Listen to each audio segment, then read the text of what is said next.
Okay, the game looks very loud. Let me decrease it a bit.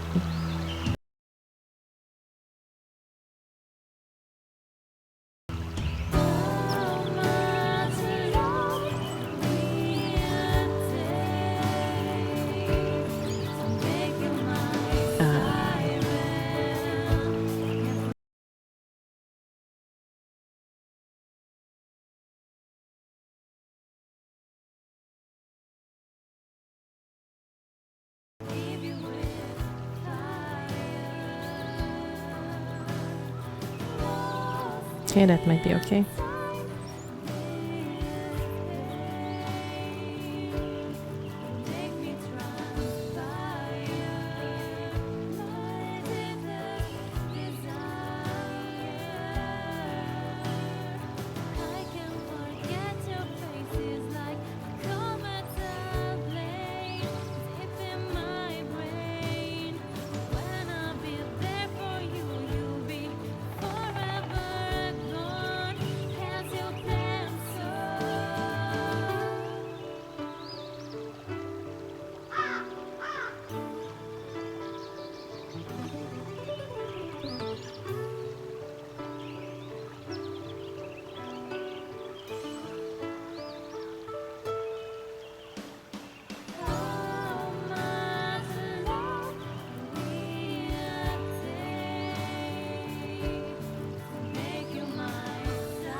Beep boop boop.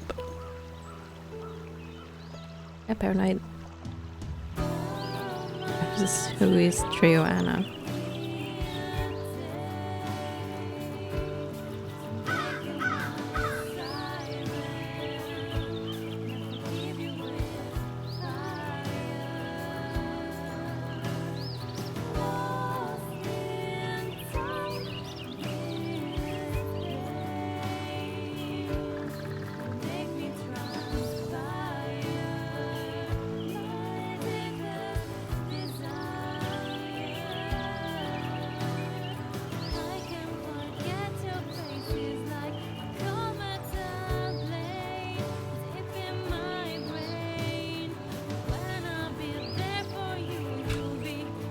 Good point.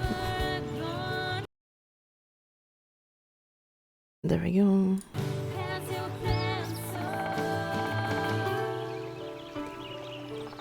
New game?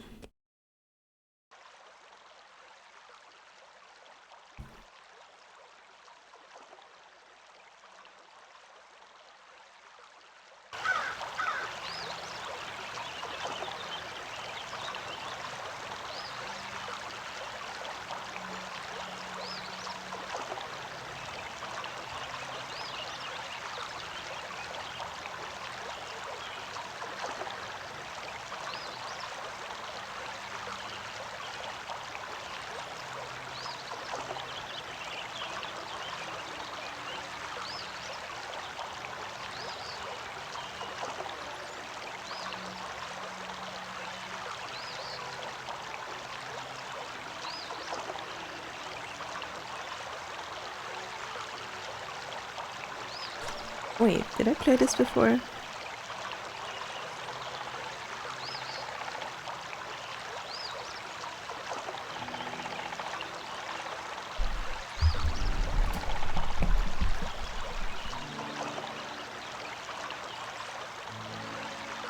Oh, wow, with the mouse.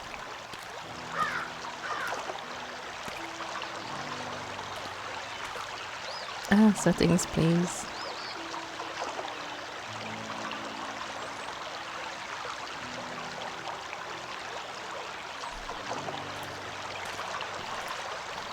There was this other game about a dude in a cottage. You know, another wife situation that's kind of borked. There's some flowers around this pile of rocks. Someone must have stacked them like that on purpose. Oh, me. Oh, do I have an inventory? Okay.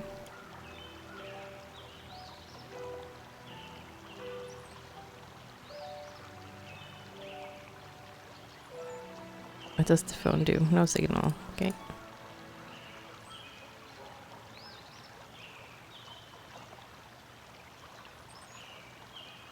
All the documents. Why do I even have documents?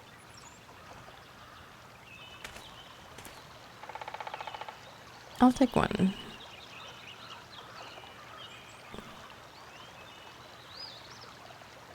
Oh, maybe I should fill it up. What is this?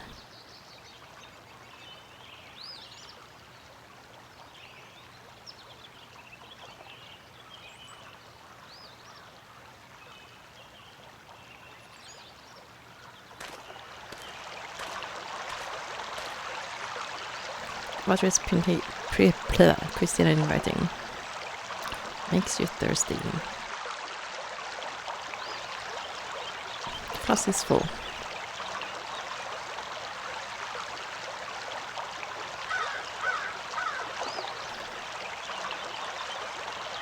Do I have to save by myself?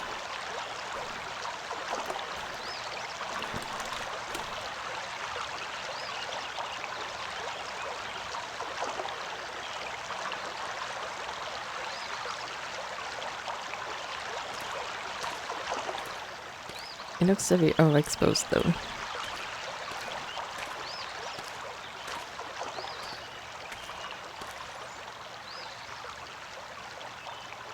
The windows is bolted firmly shut. There's no way to pass through here. You know, those bars are not enough. And that's unsettling.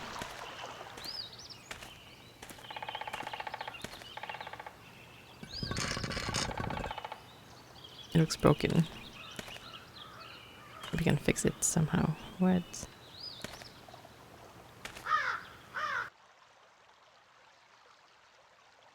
A magnificent carving. Despite its simplicity, the etching was masterfully something. There's something inside.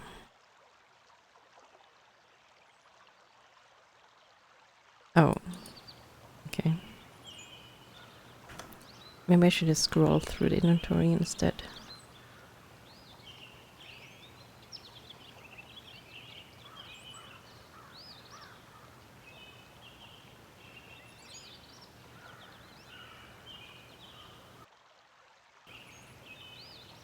Can I look at it and have my inventory open? No.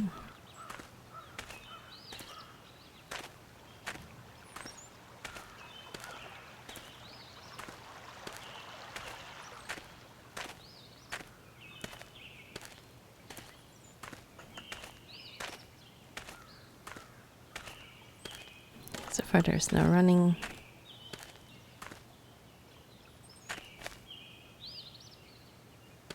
There's no crouch. Oh, there it is.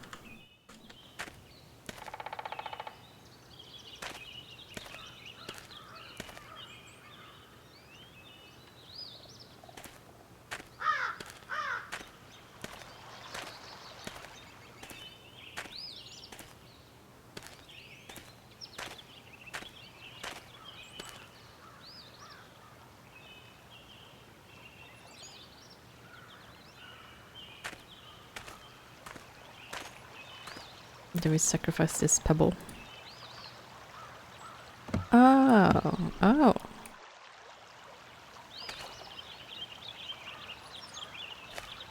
Dirty object.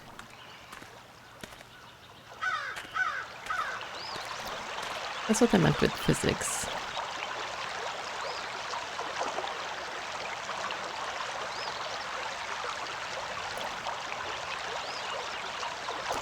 Cleaned it.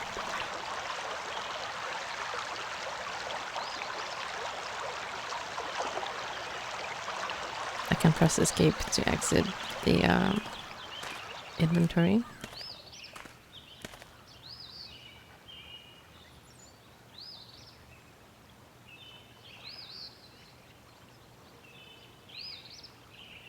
And do I pebble the this?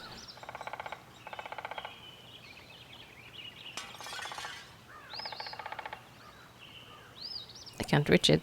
The heck, dude. And how did you get that so close? I can't reach it. Looks at it directly.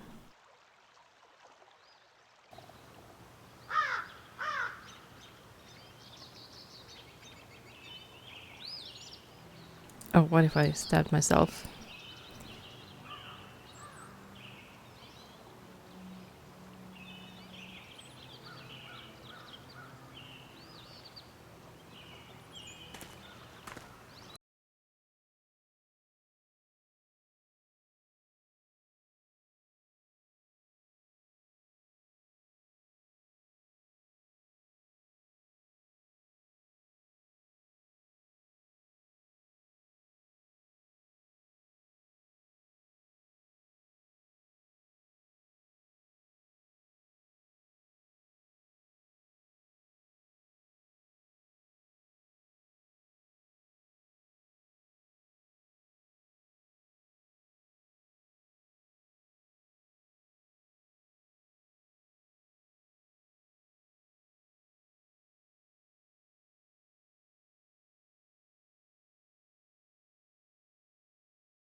I don't need it anymore, or what?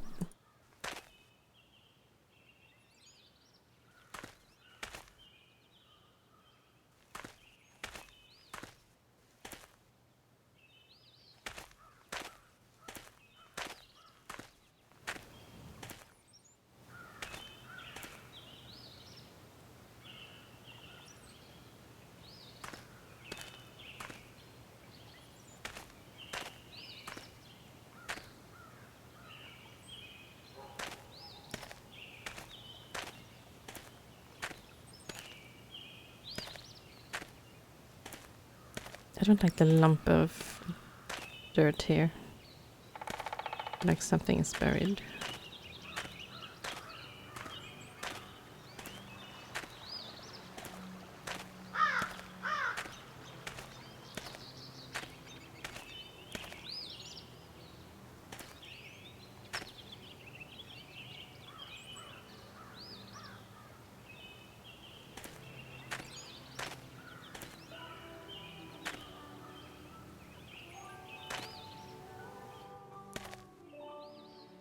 Oh, what if I water it?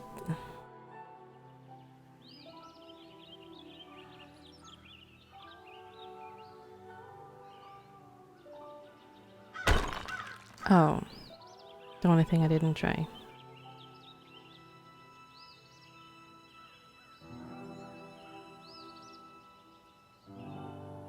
I don't... Can't see anything. Okay.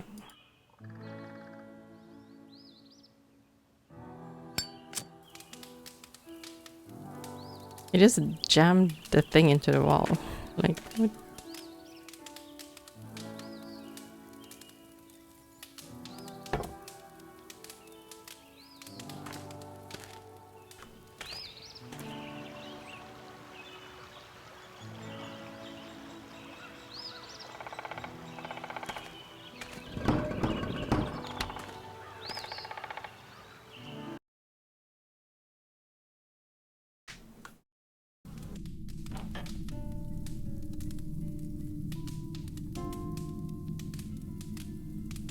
Oh, there's someone still live here.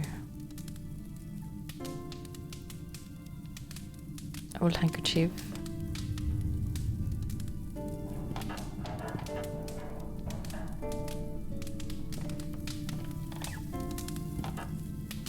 I know nothing about this game. It might be jump scary or something.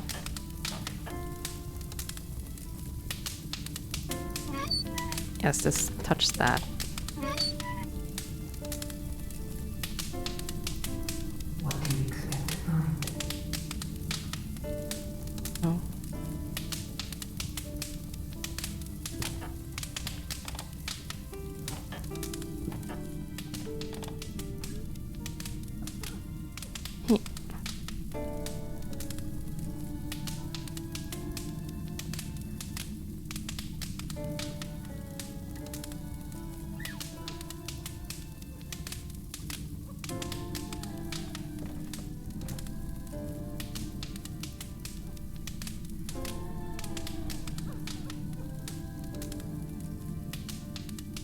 About seals and the usage.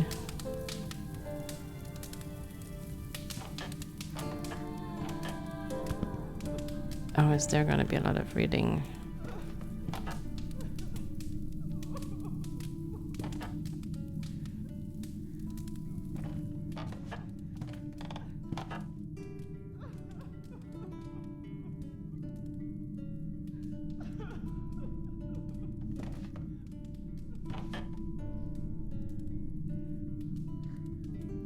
Oh, what?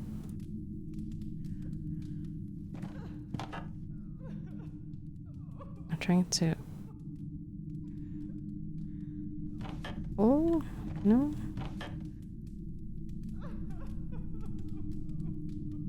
Maybe I need a key. It's like a blade of knife.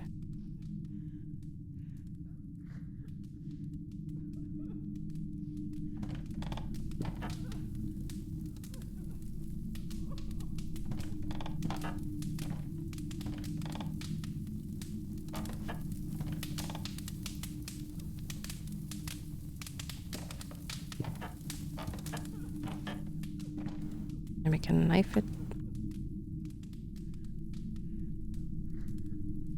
Wait, I have the stick. They weep. Every night they weep.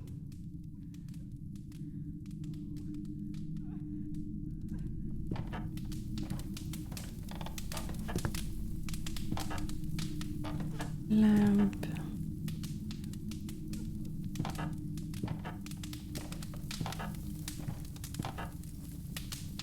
How does the lamp work?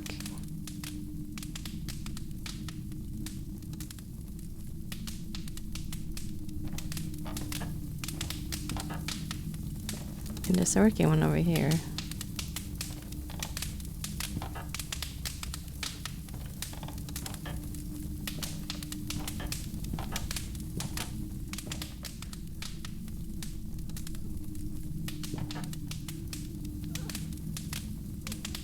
Let's make a save. I don't know if there's death in this game.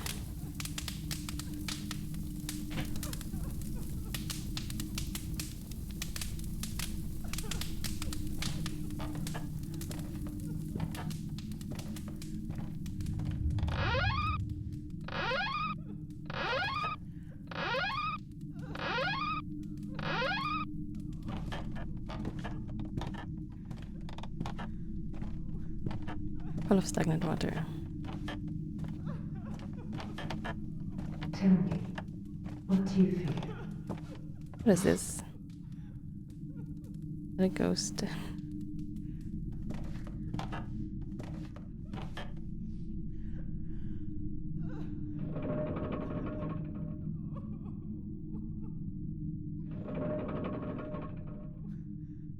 Hmm.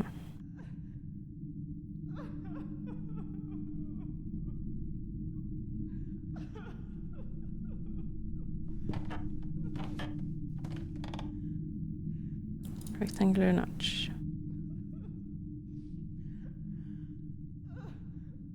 Can I look? No.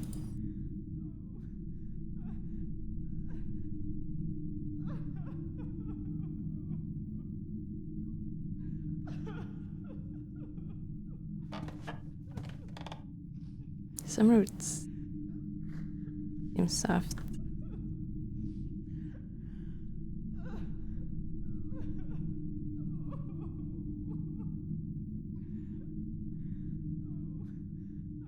Okay, objective. Fixed knife.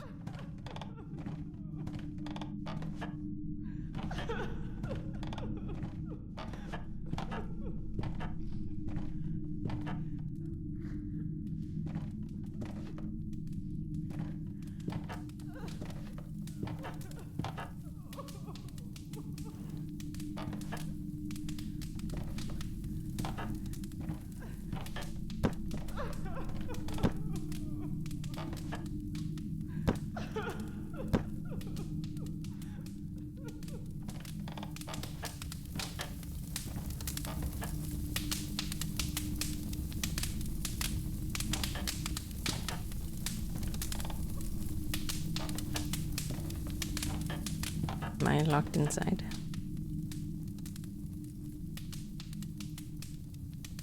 Oh, what? Are we not to flee? I'll have to feel as though I wouldn't be able to enter the house again. Oh, interesting. Let's try to leave.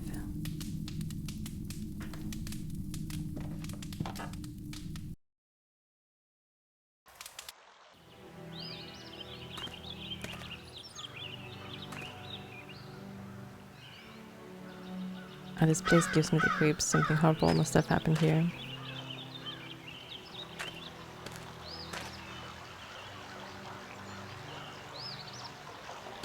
Air feels filled with horror. I must leave. What?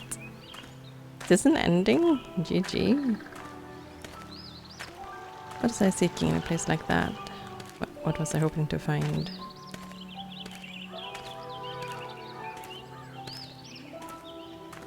Between these walls, in these woods, there's nothing for me. Only madness was waiting behind those doors.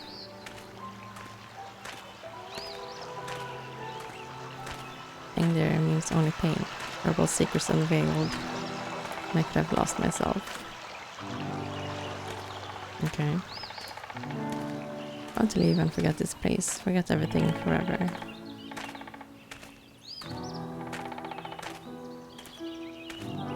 And leave.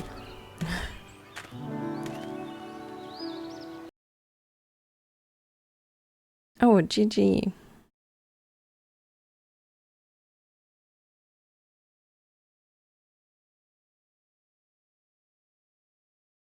One out of 8 endings. Okay.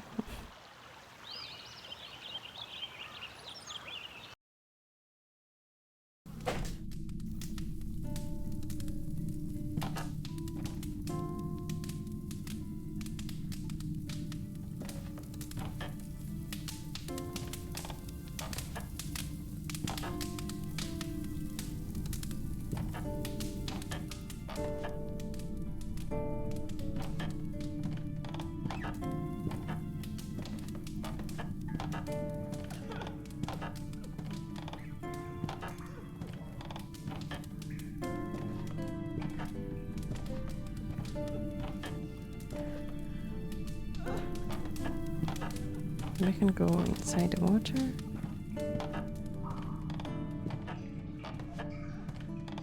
Nope.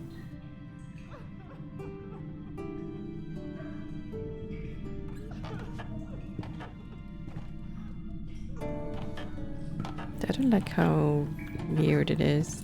I can move some objects and just because there is something.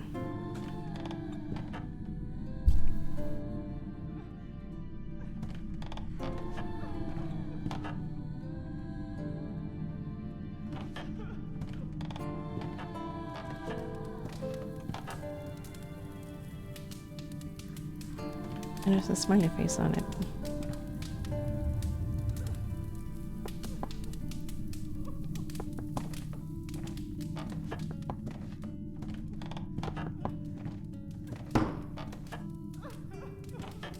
What? Did I take damage? Something killing me?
Me. Can I make a bigger hole?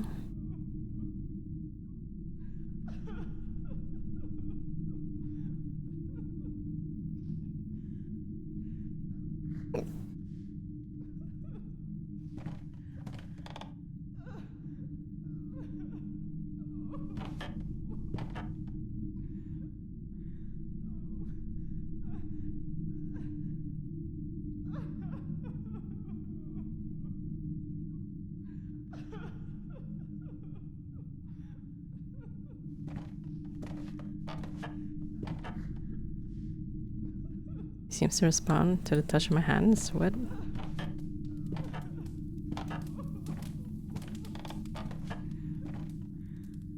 I haven't seen anything that could be hilty. What is this? Oh, it's those.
Yeah, I don't know how to draw or anything. I can't move while interacting with things.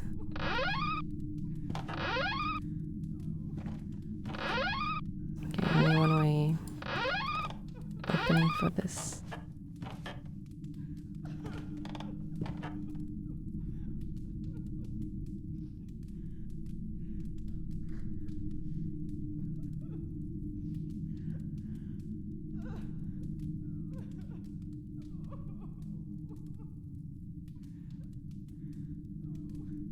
It's stuck.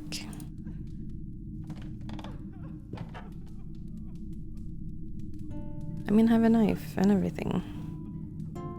Can I burn it?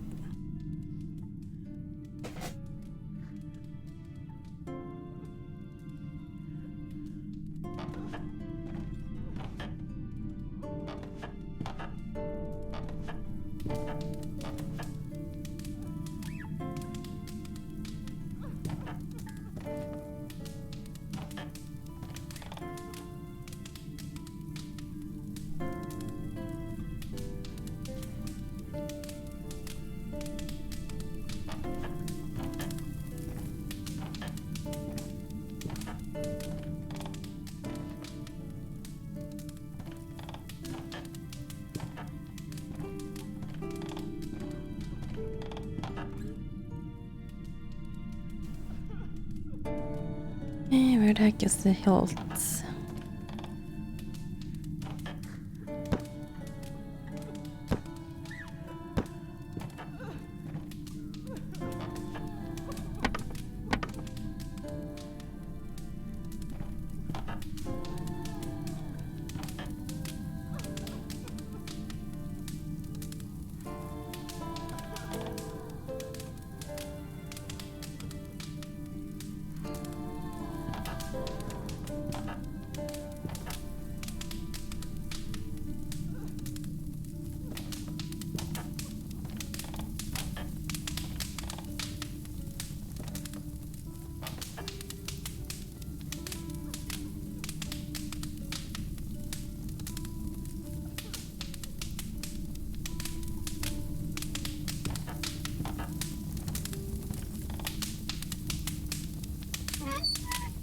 Wait. There's something in the flames. Oh, wait. And we can water it. SMRT.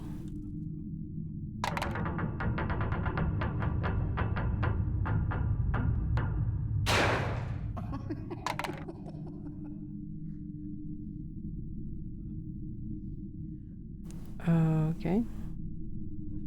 Stove is broken.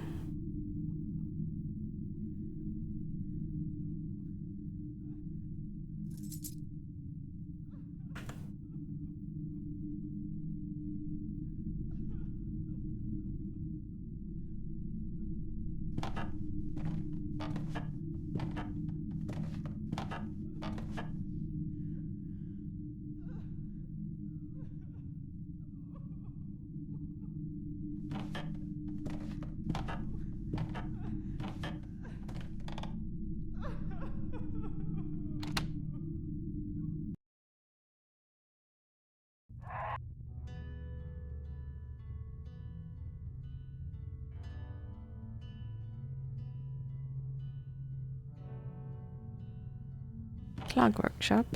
Nice. Tongue blade.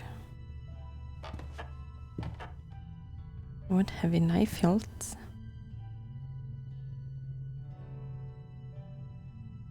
Good.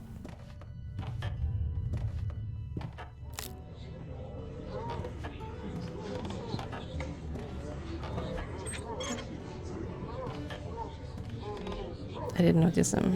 It seems like they are praying.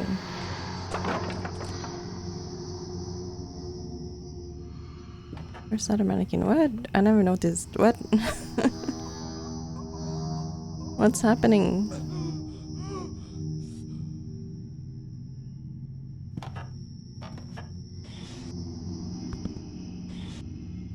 There's some pencils in there. Never mind.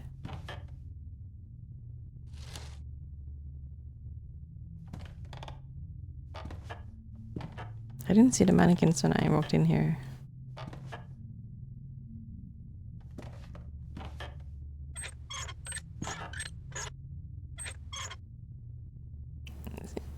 This one, no.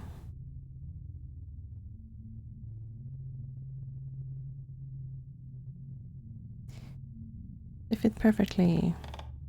I would just build some sort of ritual dagger. That's These oddly secrets, specific. they are within me.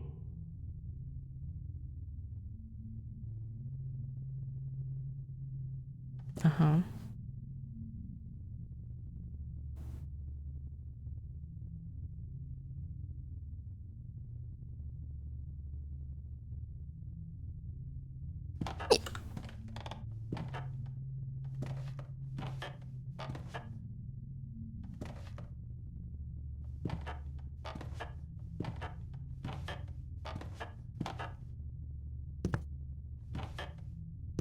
Where are you?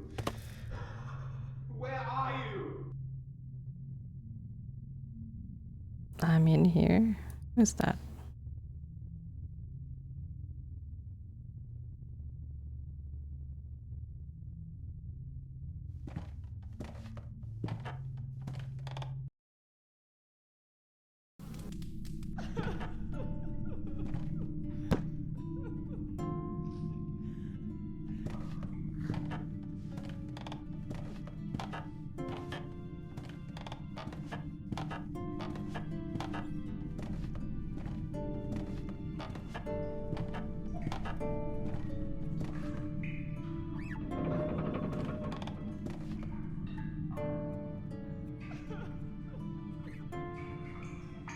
I'm not an expert. This will take some time.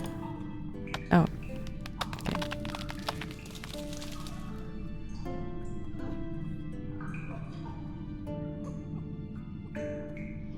I got some roots.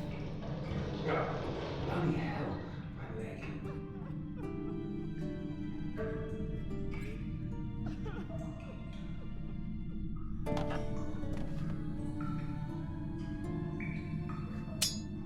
Maybe we'll get a happy meal or something.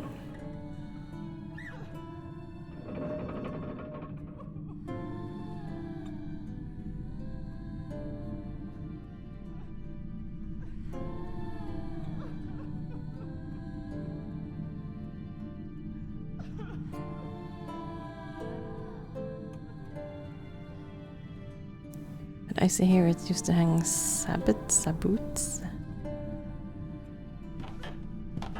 I don't know what that is.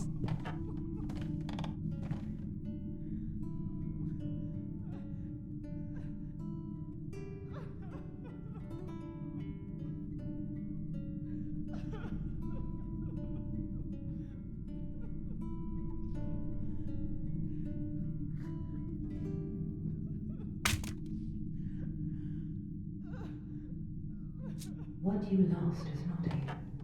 You shan't find it again, you know.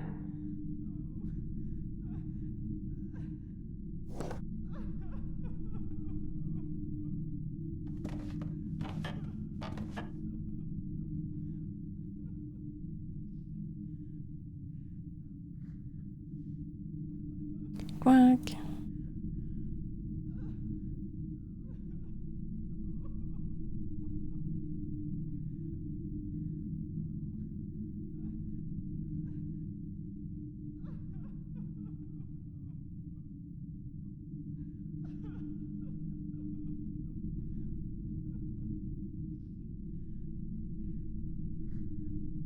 What is this tool anyway? It's a tool for carving wood. Looks like a crowbar. But it's used to make pierce incisions and deep carvings in wood. Oh, nice to know.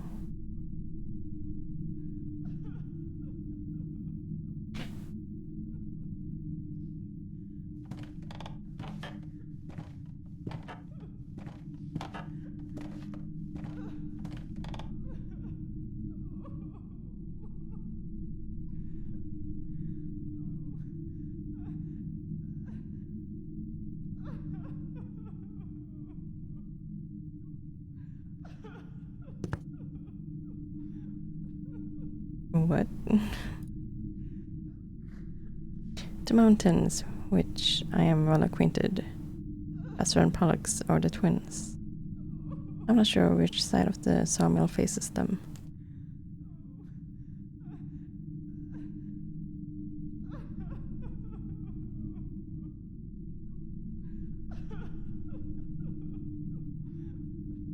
Oh, there was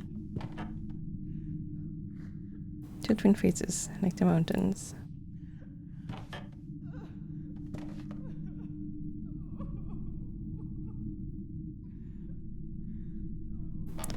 Why is this happening? I don't know.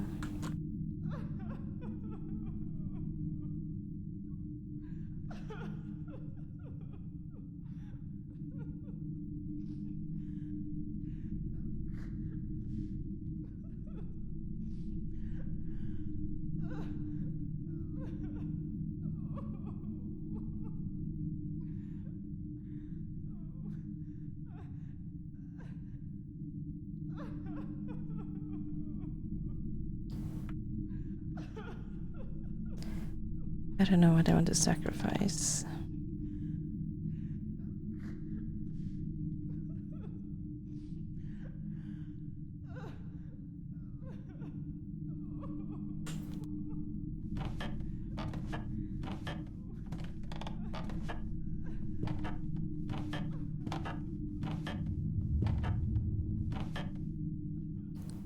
It's a vase with some flowers in it. Oddly enough, they haven't built it in the darkness. Can I give them water?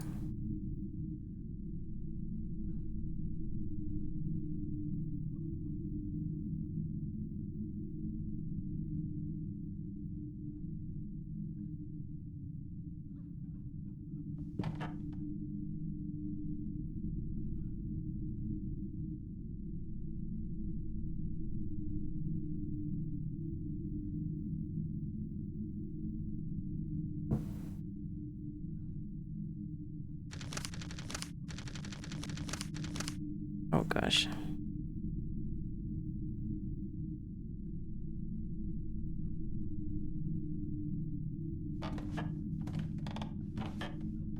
Oh no, a mannequin. How creepy.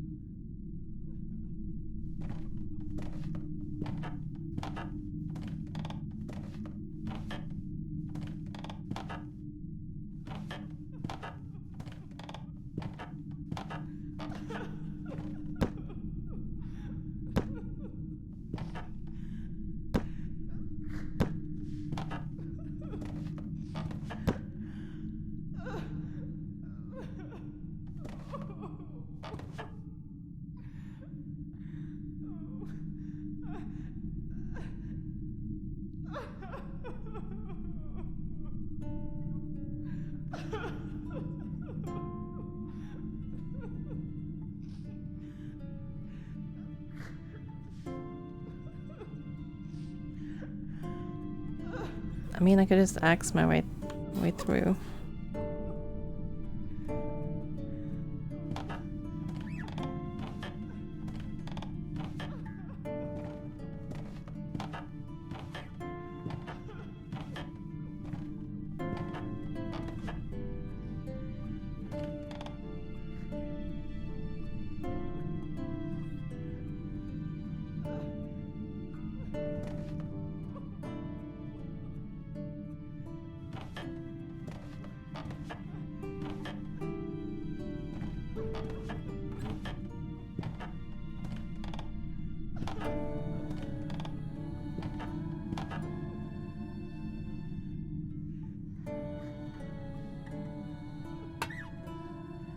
Oh, okay.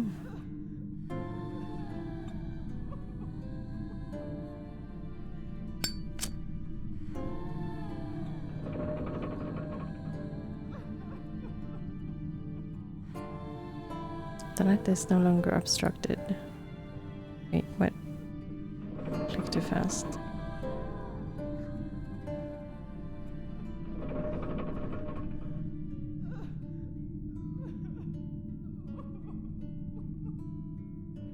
It's still too weak. Oh, what the heck? How does that work? Ah.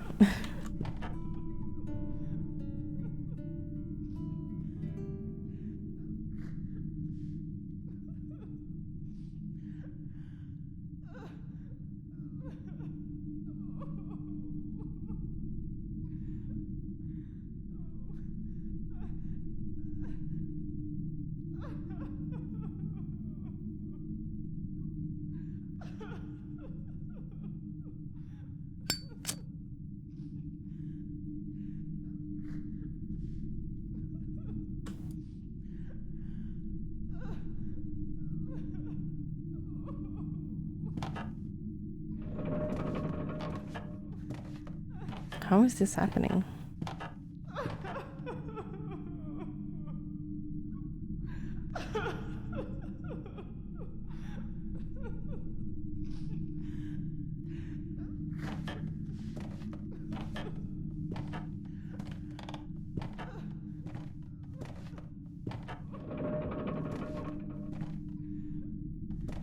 Maybe I take the leaves.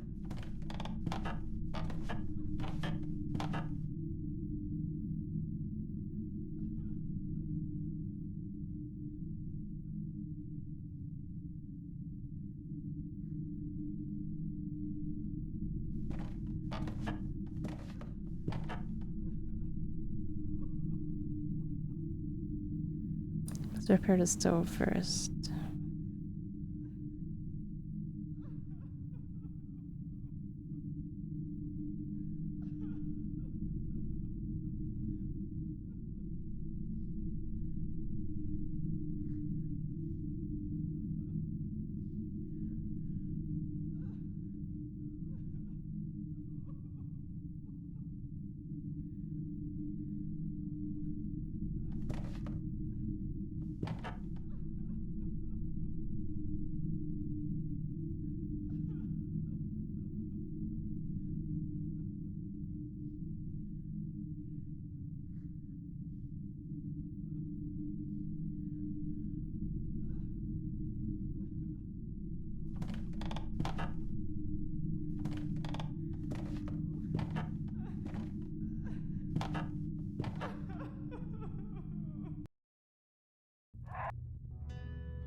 Do I take puddle water? No.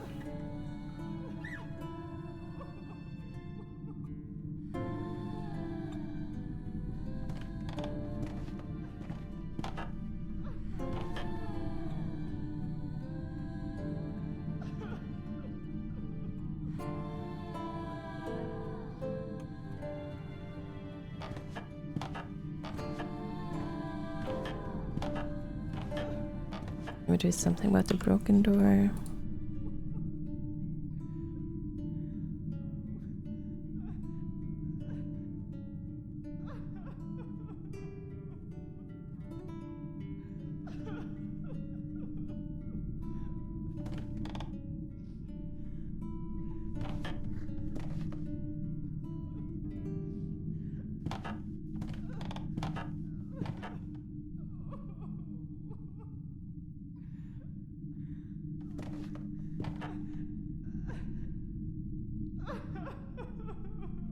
Oh.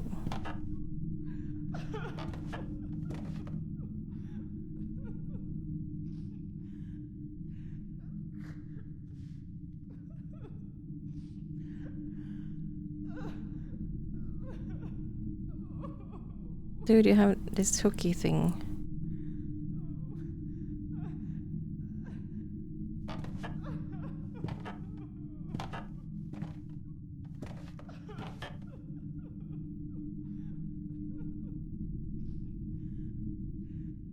Mm.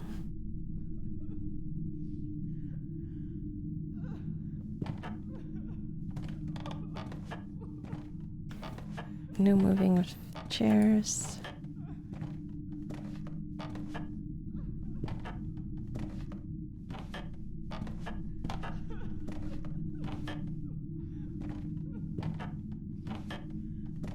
There are so many things he could stand on.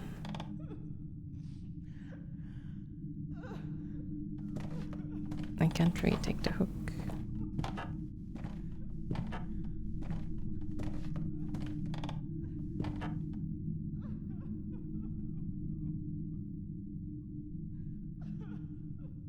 It looks already broken, doesn't it?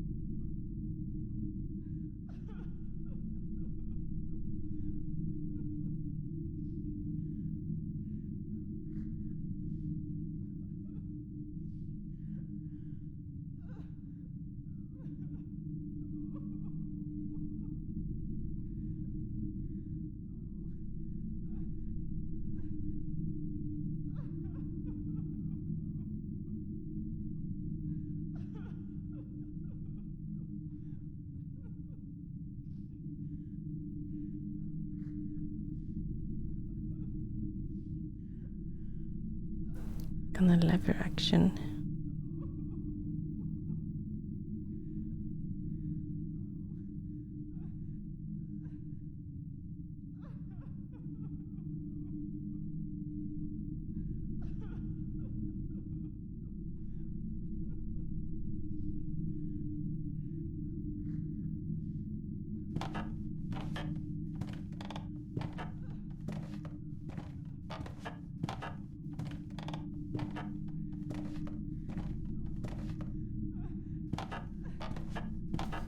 There are so many useful things in here. He's like, nah.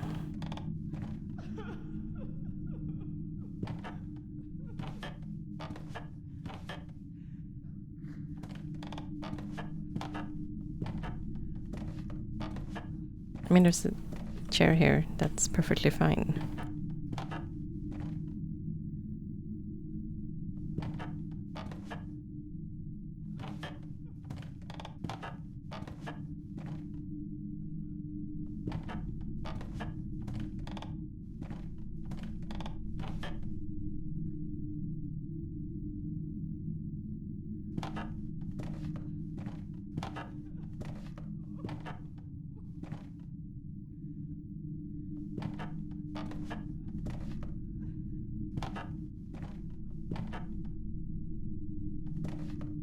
What's up with this vase though?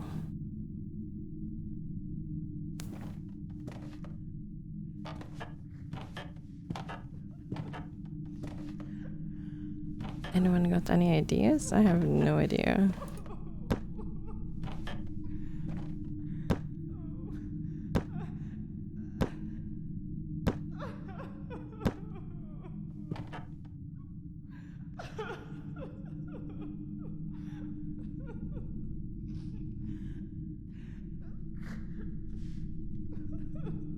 What if I stab myself with the knife? No.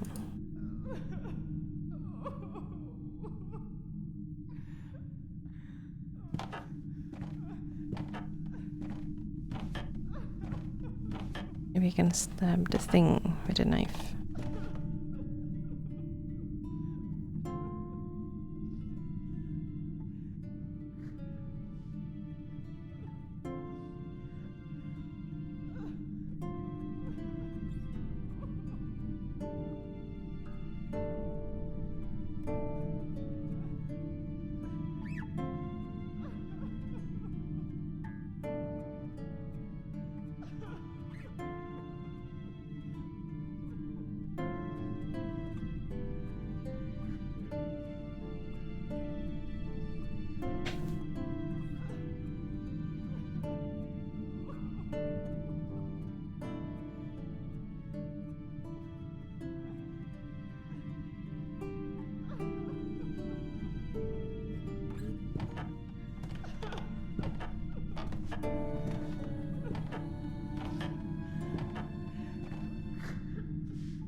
Oh, it's here again.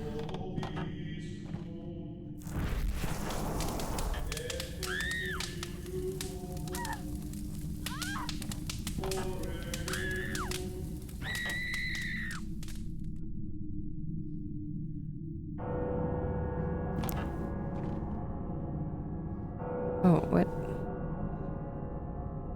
Did I die?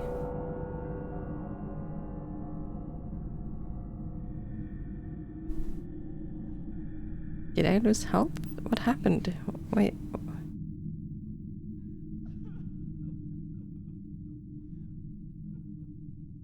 Why is anything happening?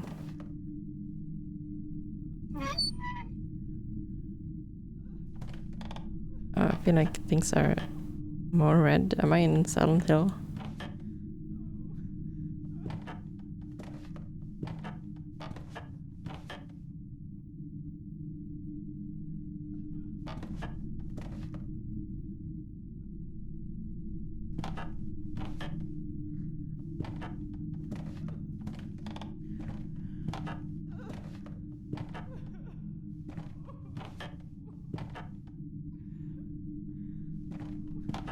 Am I taking too long? Is the game giving me hints?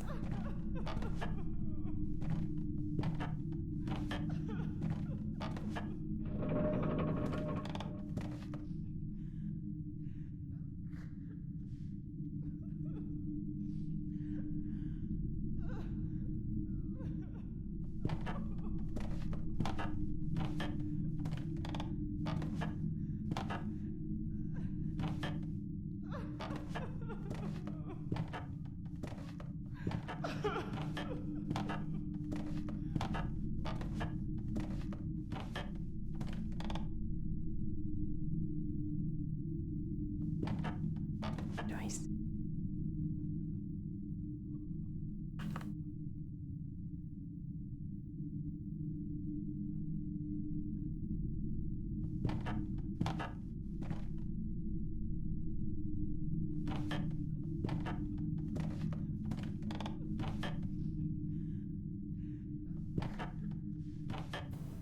There's the thingy thing, come on.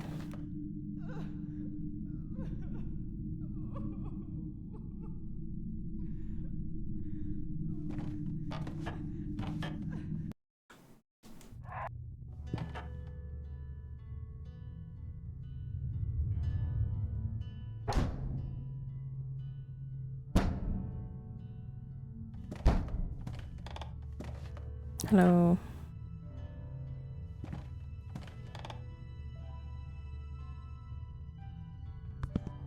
Here dwells the eternity I promised mankind.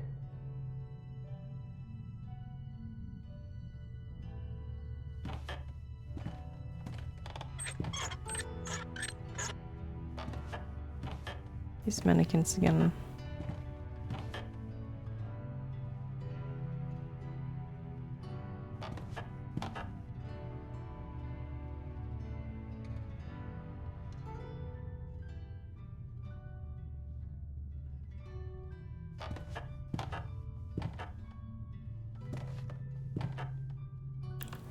Stabbed mannequin.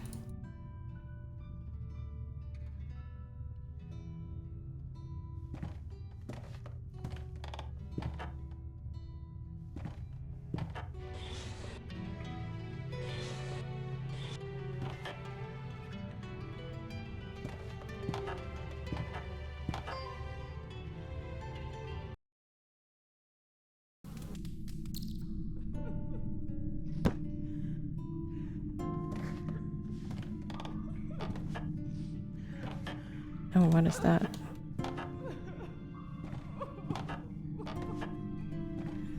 There's a crying mannequin.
Okay, let me look up a hint then.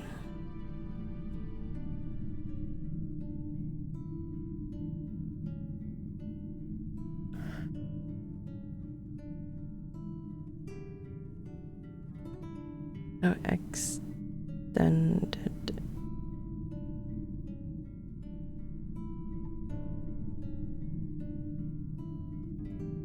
I hate walkthroughs.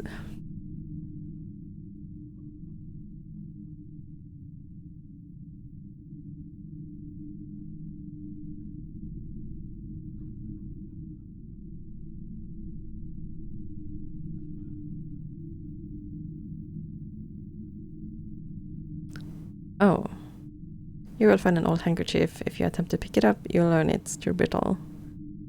Examine it with the square button. Square button. Like this then. Obsessed by such purity, he stretched out his arm and cut himself with the heated blade. At last, he had fulfilled it right. Only when he had seen his own blood pollute the limpid water, he realized he was drawing to the truth. Oh, okay.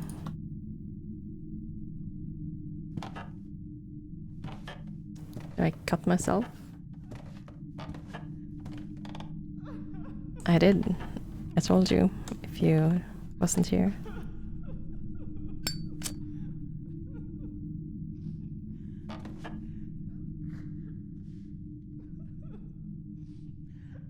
How's it going, Henry?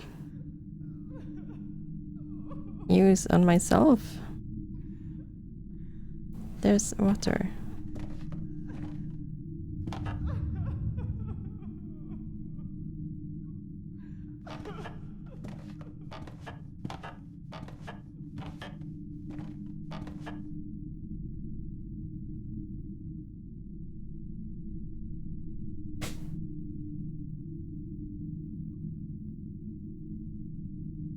Okay, I cut myself with the blade.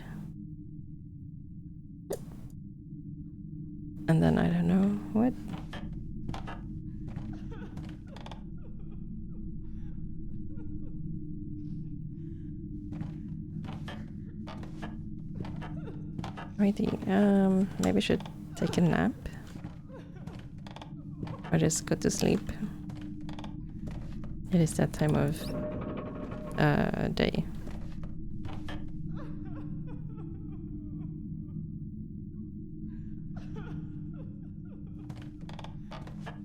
Quack. Have you played this game before?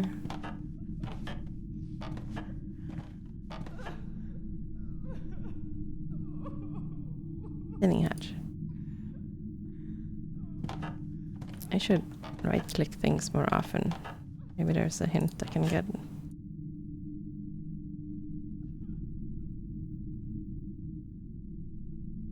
It is cold again, and with its fading warmth, the image also vanishes.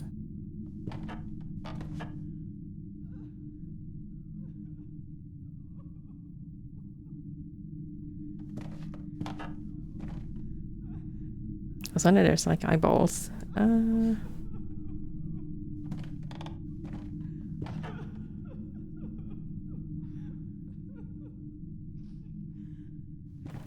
See the note one more time. Yeah, I got it on sale last week.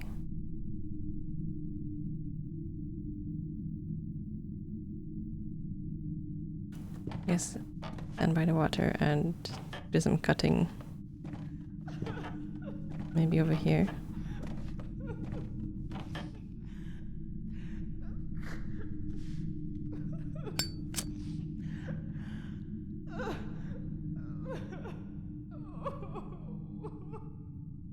Not the right place.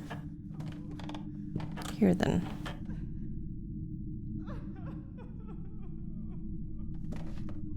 How picky is this ritual?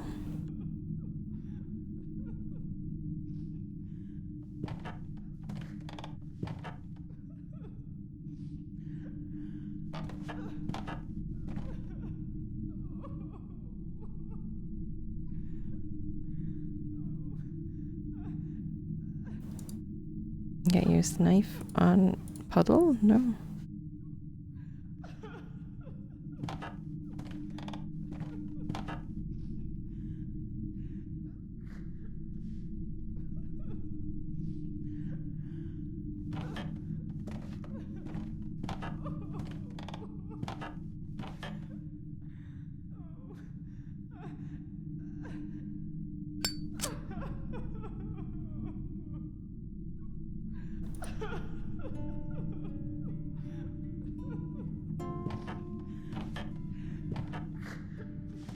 Is it the wrong water?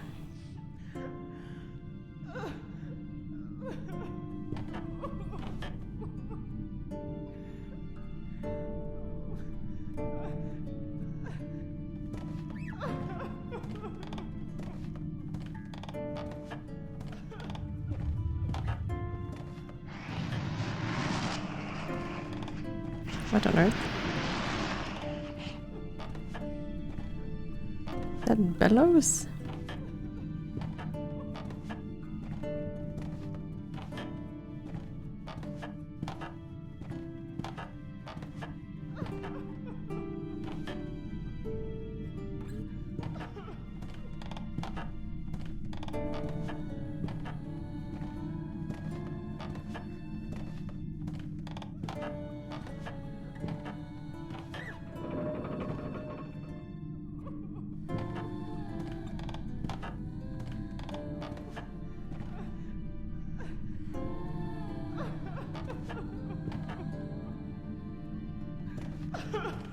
Maybe over here.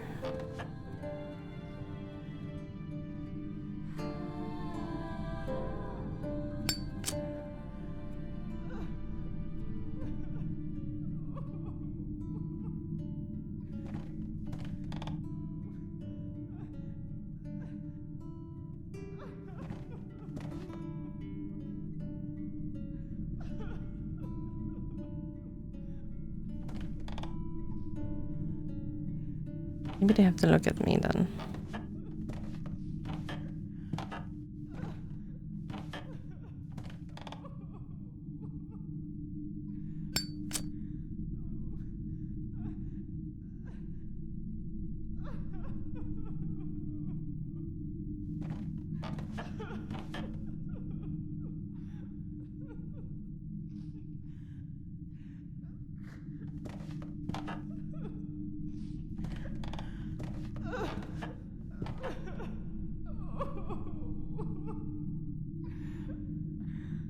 There is something in one of the books.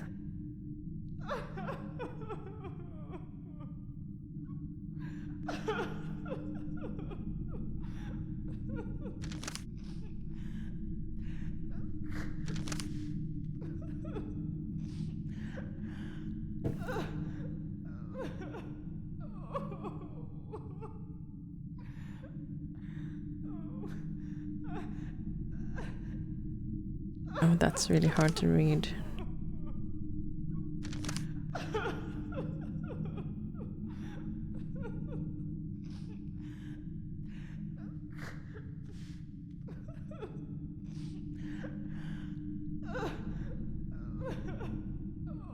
Oh, some silver dust has fallen from the book.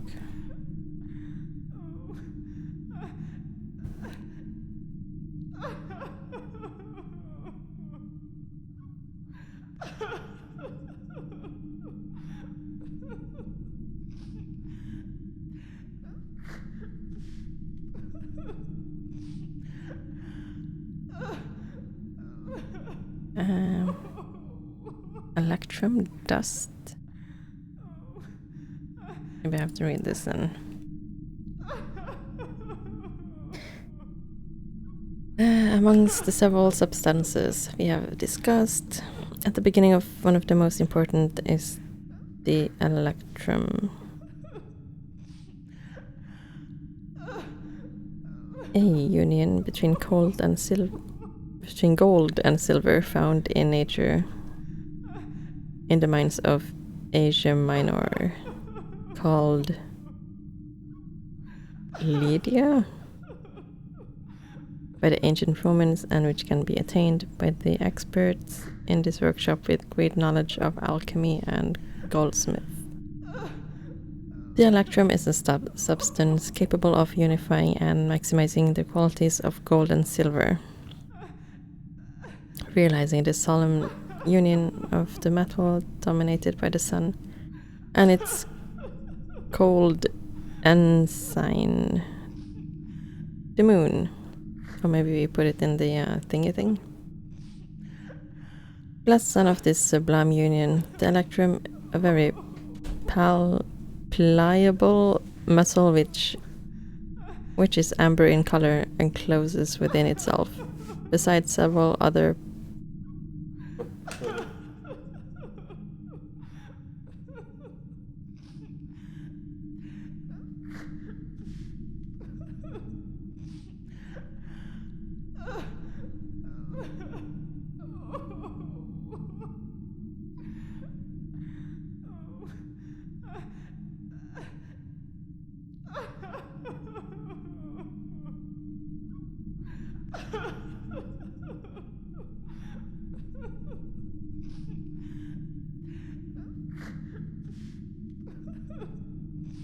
let's see, where was I?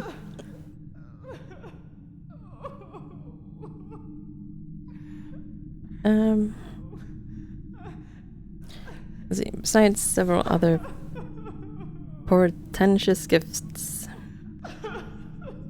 a primary purifying capacity which, if conducted with great firmness of will, can remove evil and spells. It has been recounted in an ancient manuscript translated to Chinese from Arabic that an old wise woman, through her polished amber bell, was capable of distancing sickness from whoever heard the pleasant ring of for a whole night.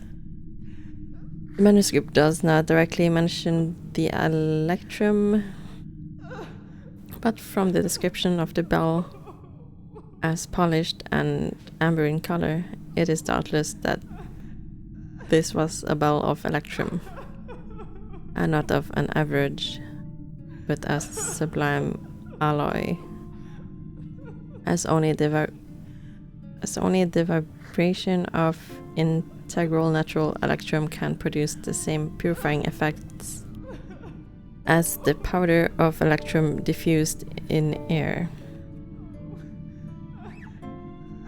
No, she's crying forever. Don't worry about it. It's fine. She's fine.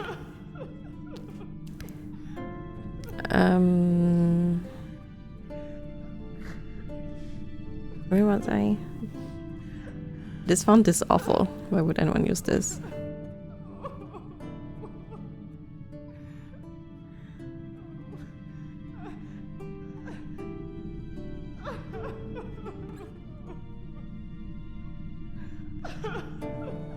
That just start over here. The same sources tell us of wells situated within the walls of ancient temples, upon whose now dry bottoms some electrum dust has collected. Elder witnesses tell of rituals performed by the ancients to clean and purify these wells.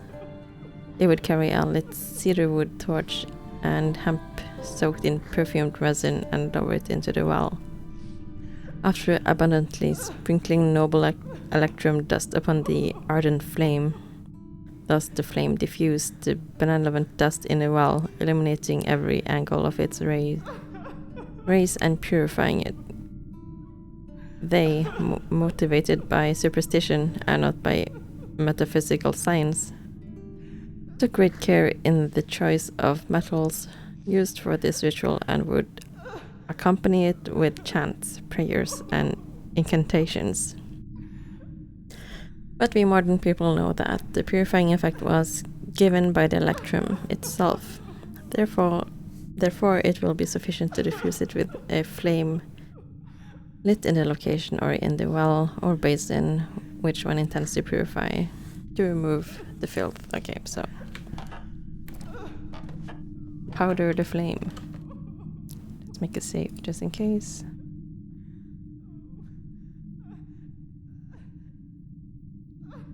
Boom.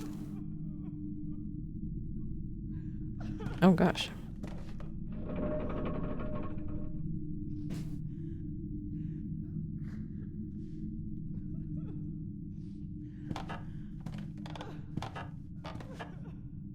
Why is it? That's not a puddle. The heck?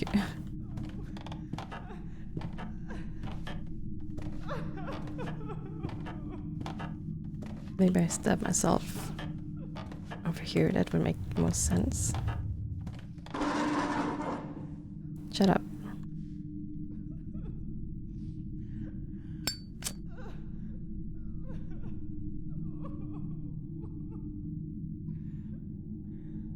It'll cut should be enough.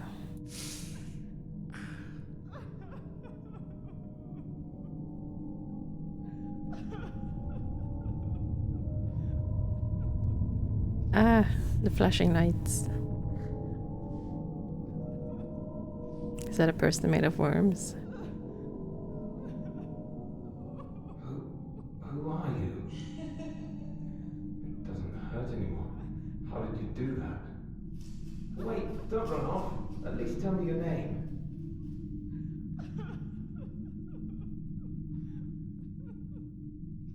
I don't know what's going on.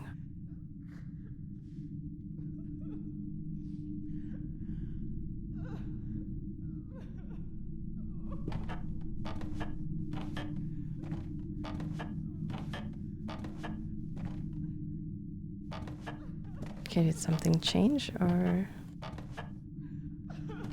can I take my... Nope.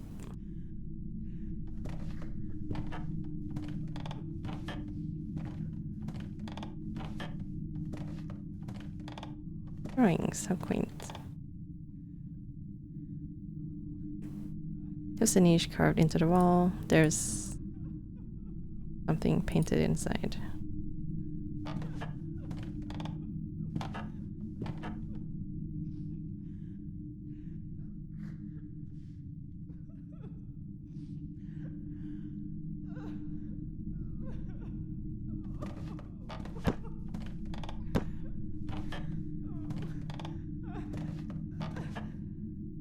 It's like a Mokujin from Tekken in there crying.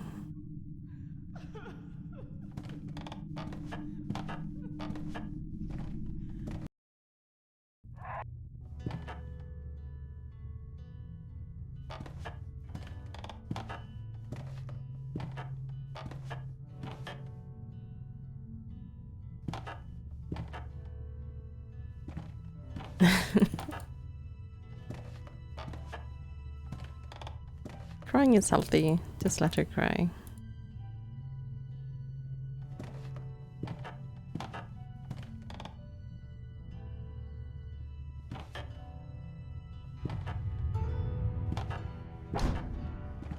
Track. Boom.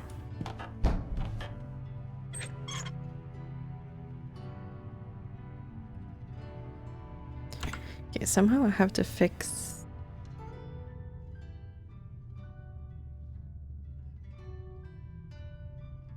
the thingy thing. I don't know why I want to fix the thingy thing.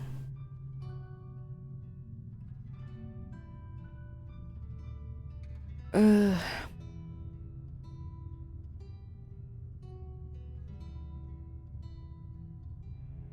Maybe she'll stop and go drink some water because of dehydration then. The hero passed beyond the monster's jaws and found the enchanted castle. As the sorceress had foreseen, a castle with mountain-like walls, made of sparkling stone and smooth as an assassin's blade. Okay. Clouds covered its towers, and the giant front portal was adorned by terrible cold tusks. Tusks on a lion? What? The hero grabbed the door's knocker, a silver circle between the jaws of a golden lion, and struck the lead plate with all his might for 3 times. Its jaws quivered, and the lion rumbled. But it did not relinquish the ring. Who dares disturb my sleep? It is I, and I command thee to let me pass, the brave hero replied. Dare put your hands between my tusks and release this ring from my mouth. Only then will I reveal thee the lock. Why don't you just open your mouth? I cannot allow it to fall. The hero took the silver ring from the tremendous lion's mouth and realized that it was a magnificent crown adorned with gems. Put it on your head, only then I can obey you. Thus the hero placed the crown on his head and ordered, Lion, reveal the lock. And so the lion's head leapt down from the portal, and the hero watched as its entire body followed it. A magic spell had trapped within the portal the magnificent beast, large as a bull, and a bright silver sword stretched between 2 golden chains. Was revealed behind it, the lion said. Only the blood of the brave can grease this sword and unprison it from the bolts. And so he clawed the hero, whose chest started to bleed. The hero smeared his hands in his own blood and greased the sword with it. What the heck? The sword slipped from the hinges, but did not let itself be caught.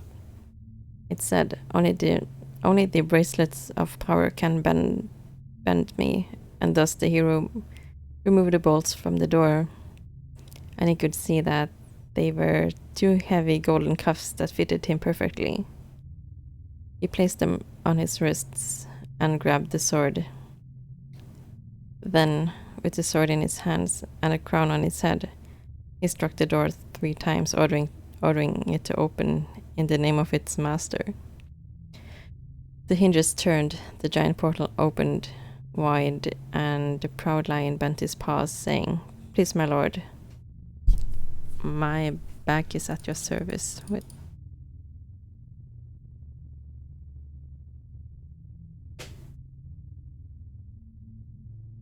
okay, we need to find the lion and check. I mean, there's a giant eyeball over here.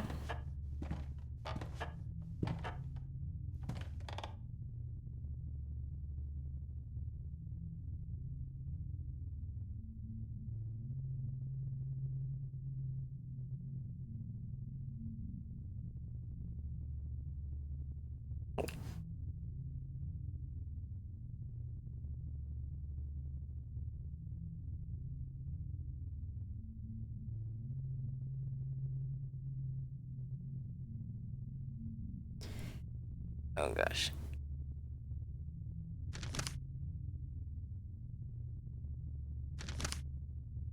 It ended with something crying. Let's see.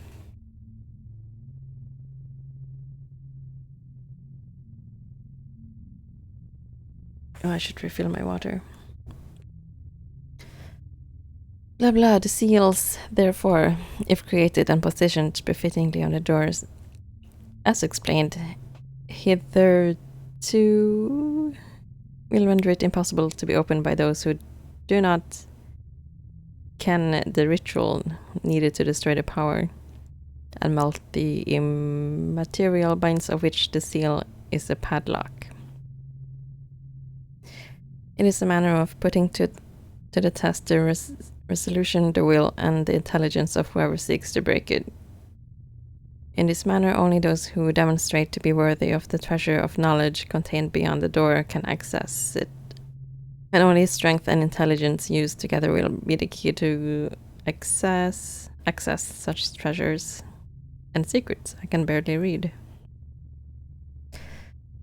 The rest of this volume will illustrate the manner for melting these seals, including the rituals and the necessary equipment for such an objective. Much will already be known to those who are knowledgeable in alchemy practices or ken the connections between matter and form. But we want to help those who are totally ignorant of such matters, so as to produce a point of departure for those wishing to also conjure harder magic spells and rituals into practice. Blah. What remains to be described is the seal called that of the 5 eyes, as it is kenned by those who know magic and spells. It is one of the most powerful seals one can find and represents the maximum tests of value and knowledge for those who try to melt it, because it is intended to safeguard the secrets of the species, which raises the most pity in those who are virtuous. Whoever possesses the courage to try will have to use the symbols of the deepest essences and must be willing to make some sacrifices. In fact, after having united the ceremonial knife with the most refined substance of fire, as we have hitherto described, whoever seeks to accomplish the ritual will have to use the knife upon himself to shed the blood in uncontaminated water. Oh. So that a sort of bridge is created which connects the warm and dry element to a cold and wet one. It is important, however, that to stabilize this connection, a source of sunlight must be present to hit the water with its rays. If everything is performed correctly, the seal will melt, and the candidate will be capable of seeing the image interpreted as if it were present inside of him, as the seals usually do when the preliminary ritual is performed successfully. In the particular case of the seal of the 5 eyes, one must remember that this is destined to contain a source of intimate pain and torment. Oh, great. The brave one must recognize the pain of the mother and show pity and compassion through contact with the faces of the innocent. Per rule, the seal provides an incomplete representation which the celebrant must complete, establishing a connection to the material world through what he can find externally near the place where the seal was found, and which forms part of such place. As demonstration of the proper execution of the rite, the officer will witness a vision, as the struggle of the mother is remembered through the operations described here. He will witness her crying. Okay.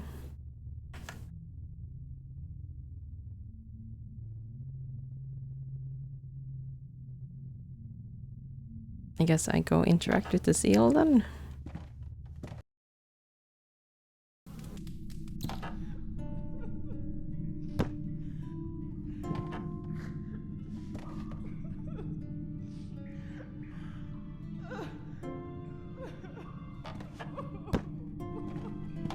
Ah.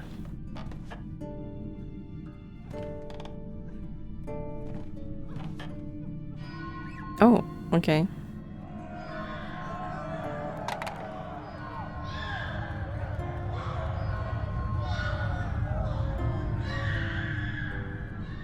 Wobble wobble. Why aren't you eating? I'm not hungry. You're behaving strangely. Has something happened? I'm just not hungry, that's all. All right.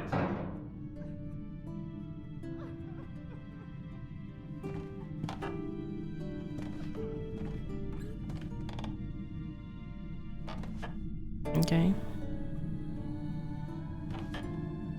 I open the door now. Let's save.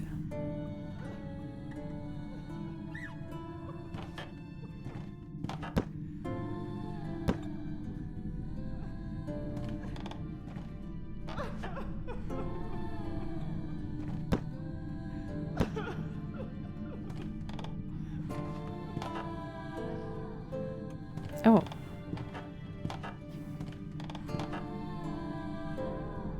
The death was black, the hatred bronze. Yet one... Daphne's gold and the solitude silver. Yet the one lie was white.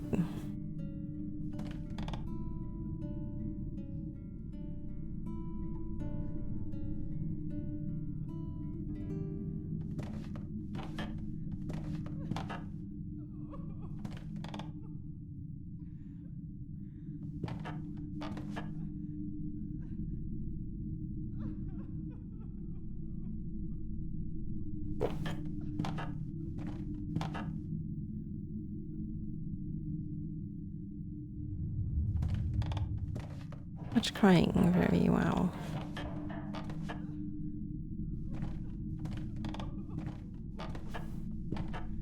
Oh, there's some paintings in here too.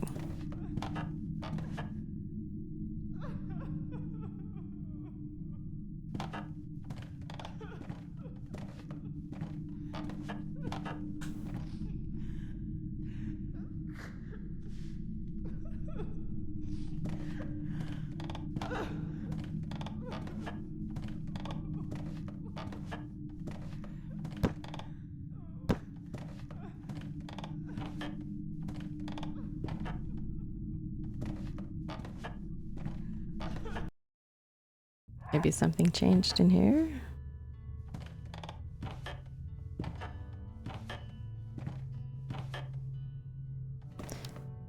Yeah, okay, I think we have one more book.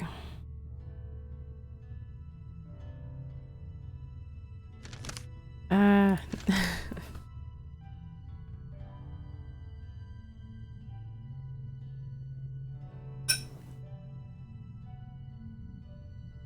There are so many ands and like commas in these texts. Anyways, in times gone by, youths ventured into the woods to vow their eternal love. Thus on that day, Lucian, the shepherd, took Margarita by the hand and led her amidst the trees. Margarita was sweet, like the spring, with hair like gold threads, and her hands were as quick in cotton spinning as a nightingale was in flying. For all of this, the shepherd desired her hand in marriage. It was a beautiful October day, and the snow seemed to be yet distant. But after a long walk, and while they were amidst the thick of the woods, the sun was covered by the clouds, and Margarita said, "Please, my love, let us return home. A cloud has covered the sun, and if 1,000 drops were to fall from the sky, sick we could become, you and I." But the shepherd replied, "One more step, my dove. I have heard the sound of an axe, and I do not want those woodcutter ears to eavesdrop our vows." Margarita followed him, and on they walked for 100 steps more. The sky darkened, and the maiden trembled. He pleaded, "Please, my love, let us return home. The cloud is darker, and if 100 flakes should fall, the path will vanish, and they won't ever find us at all." But the shepherd had seen a hunter several trees away, and he didn't want the hunter's eyes to spy on their kisses. He replied, "Courage, my dove. One more step." What a douchebag. 100 steps later, a very white light flared far in the distance, and Lucien clenched his beloved's hand more tightly because he desperately wanted to reach it. Snow had begun to fall, and the young maiden desired to go back. She dragged her feet and pleaded, but Lucien gripped her hand tighter and dragged her. Margarita wept. "Please, if you love me, stop and let us try to find a way home." But the young man no longer heeded her. Margarita tried to stop him whilst the light before them continued to grow. He let go of her hand and proceeded alone. What? Margarita fell upon the ground while he disappeared into the storm. Thus, she gathered all her courage, took her skirt in hand, and rushed to stop him. Because she truly loved him and did not want any harm to befall him. But Lucien, feeling his hands being pulled back, turned around with a face which no longer seemed to be his own, and screamed, "Begone, you jealous harpy! Why do you linger still? She is calling me with a voice that nary 1,000 nightingales can match, and here you are cawing like a choked crow. Begone!" In saying this, he turned away from her. But Margarita did not relent and grabbed him by his pants, so the young man turned with a stone in his hand and hit her hard on her face and disappeared, leaving her upon the ground. When Margarita opened her eyes again, the snow had ceased falling. The night was silent. The light was still there. Enveloped by terror, the young girl ran away as far as she could. When she was found the following morning, her golden hair had turned to white, and her face, once sweet and beautiful, was now disfigured by a long scar. Nothing was again heard of Lucien, and no one ever ventured into the woods again. Okay.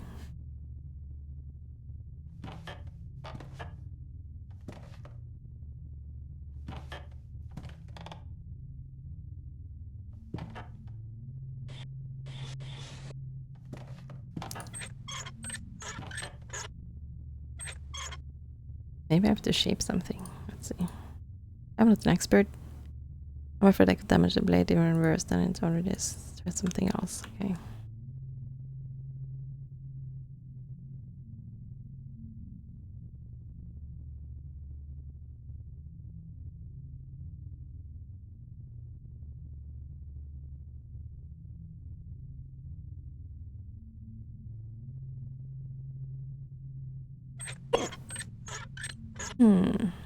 That's the only thing I can clamp. Or that he wants to clamp.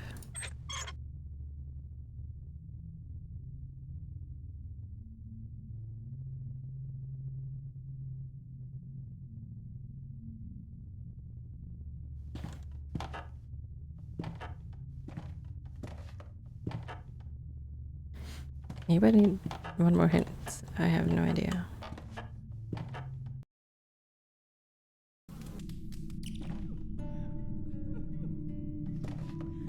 I mean, I did the ritual.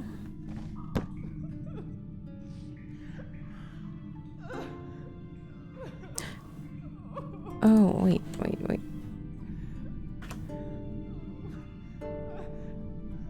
Can I use the leaves on here?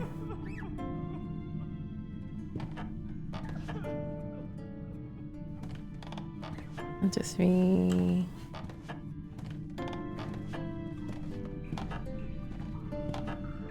4, 5. Okay, let's see.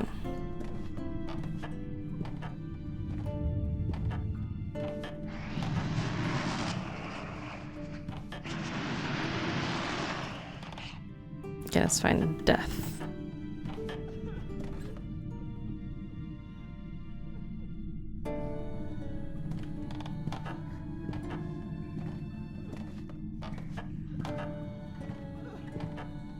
That looks very deathy, right?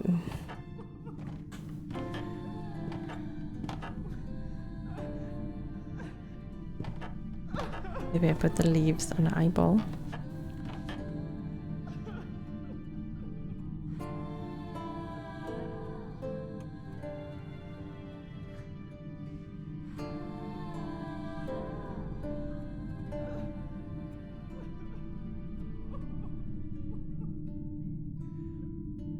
But no way I'd want to pollute it with that impure oil.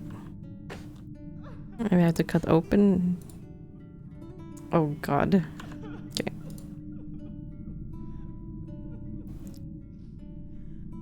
Black.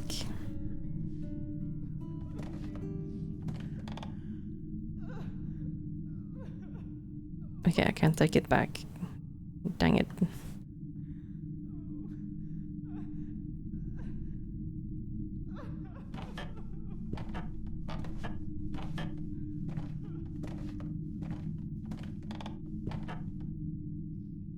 Hatred bronze. Let's find happiness. This could be happiness.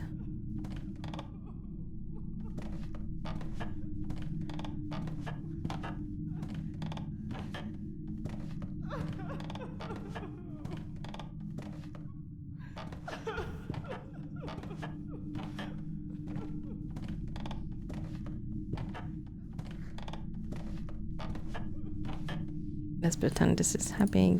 It's golden.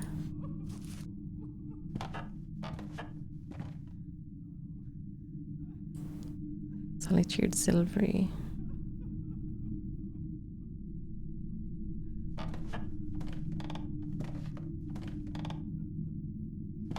I guess this is the hatred.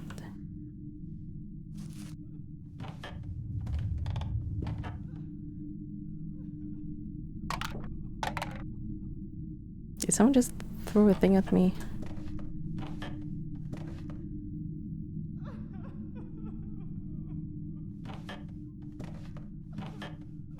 Solitude, maybe that's this one.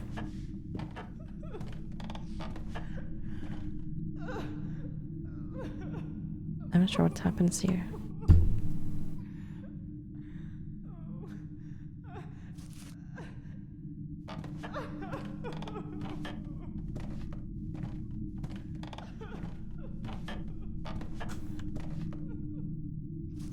Leave this house. Get away from me.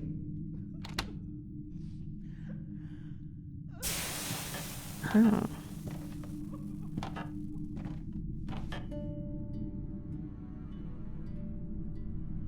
I want to gain health. What are these?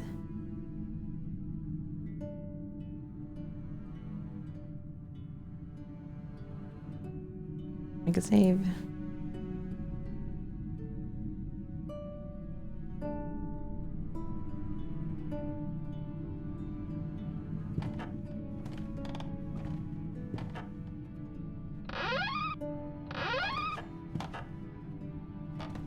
Okay.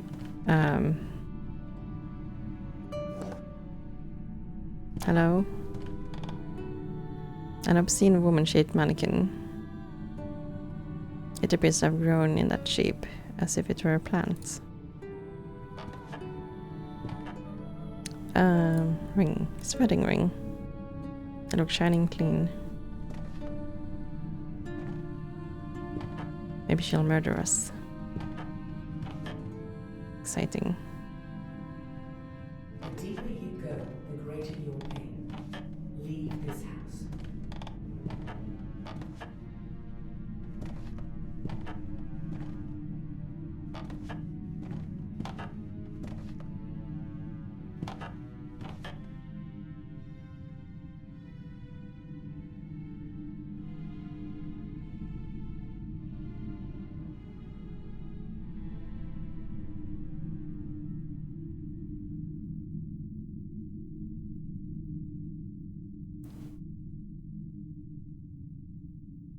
What happens if I click on that?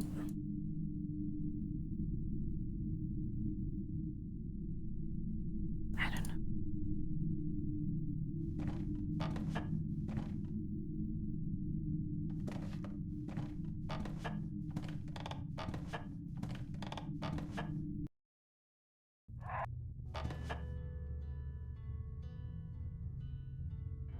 Nothing changed.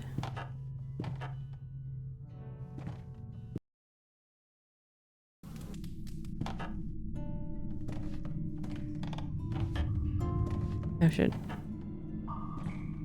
try to get the ring because I'm a douchebag.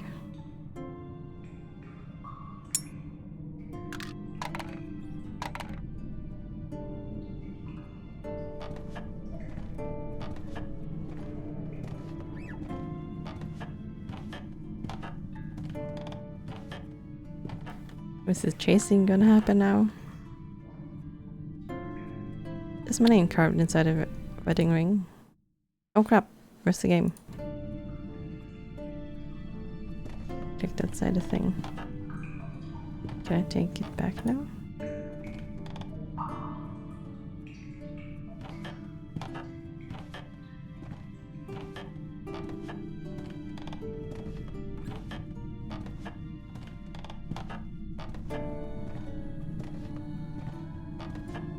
Oh, there's the thing.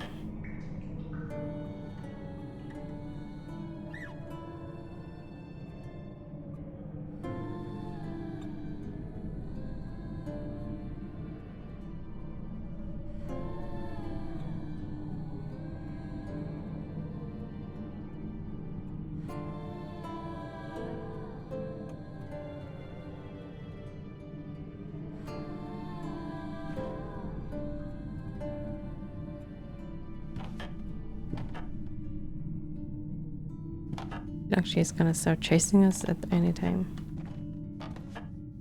How do I fix that?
What are these? Are these hints? What?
Okay, I need some silver somehow.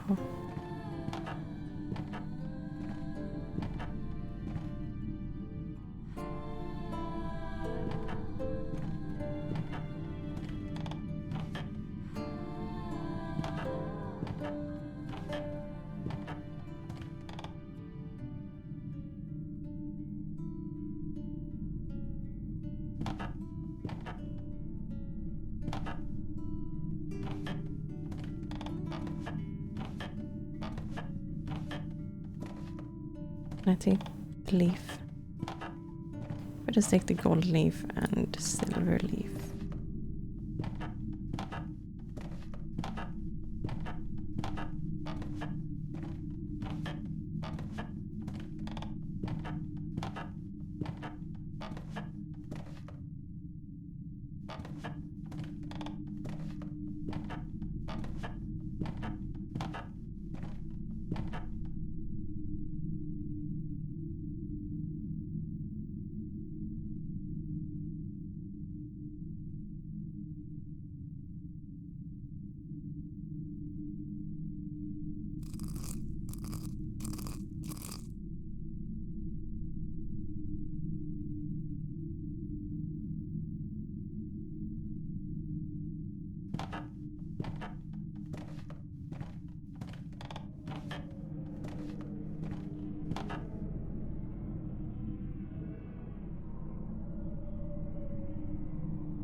Why don't you listen to me? Get out.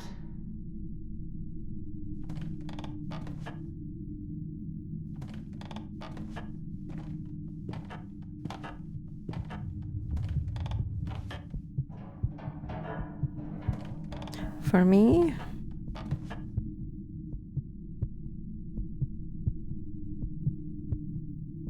I'm kind of scared. It beats. I can hardly stand it. I should destroy it. Ba-dum. Can I interest you in a heart?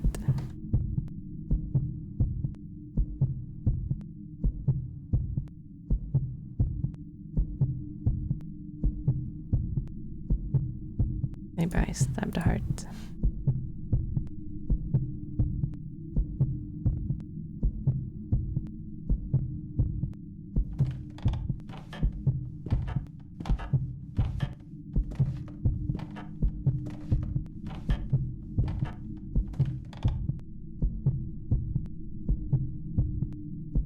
No, what?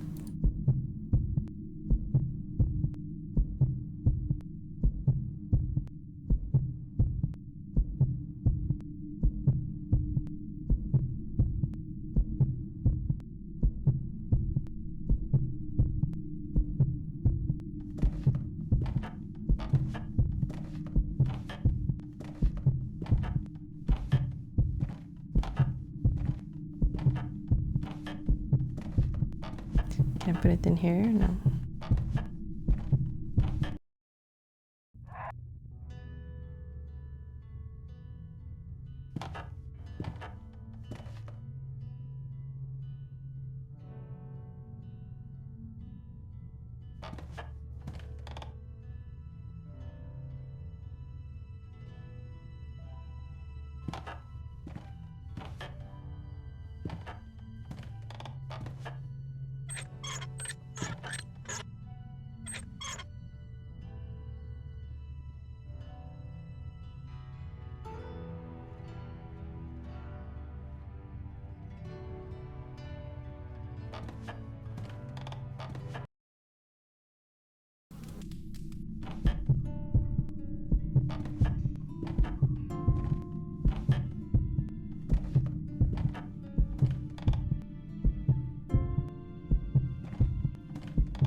I don't know what to do with it.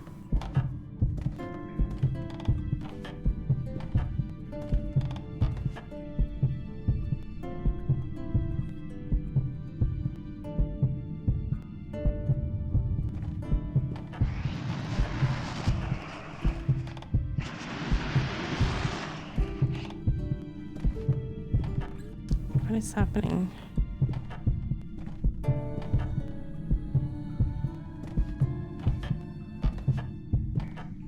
Maybe we can open it now.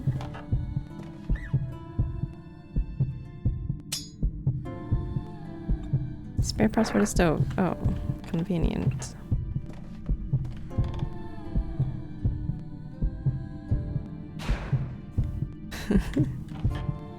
Okay.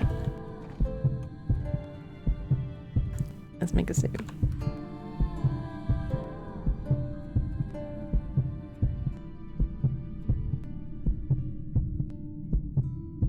Fruity roots. Maybe make some barbecue.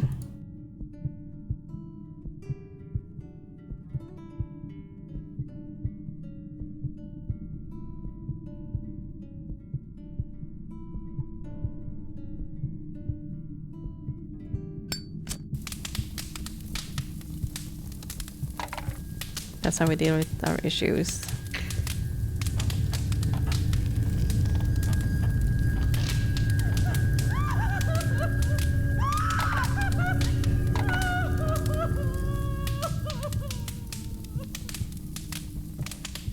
Do you think that you're understanding? You're just getting closer to losing yourself.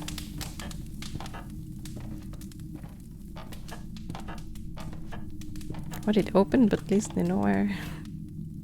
Oh no. They didn't bother to make a hole.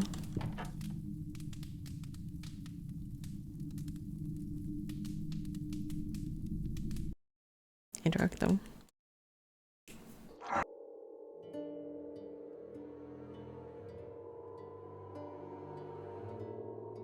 Are we getting to the root of it all? Okay, I'm taking damage.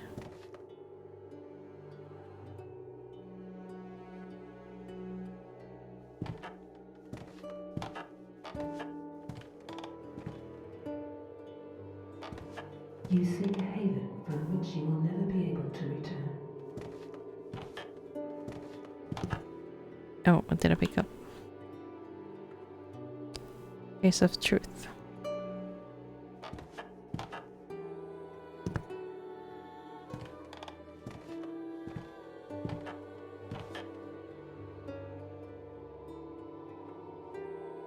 Of course it's gone. Oh, it's fleeing. Do you love her? Maybe. Why? Who is she? I don't know. Is this a murdering, cheating husband story? Why did you steal the statue from the church? It's her. Her? Who? Her.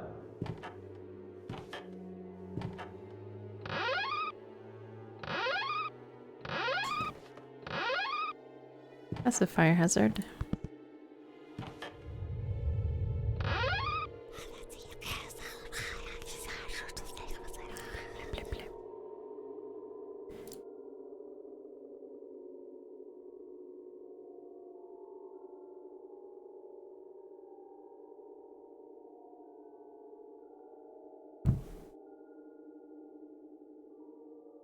And the scholar of magical practices must always keep in mind his assumption. The eyes are within a face, and they do not only see on the basis of what they encounter, but also on the basis of the face that hosts them. This allows them to be aware of the same impression in a different manner. Therefore, knowledge is the result of the observation of external facts and our interior world. Our senses act like theatrical machinery, working behind the curtains to change the scenery. Okay. For this reason, a mask which is created in form and substance like a face could alter the perception of who wears it. Therefore, we shall herein discuss the creation of these masks. This one looks familiar, I don't know why.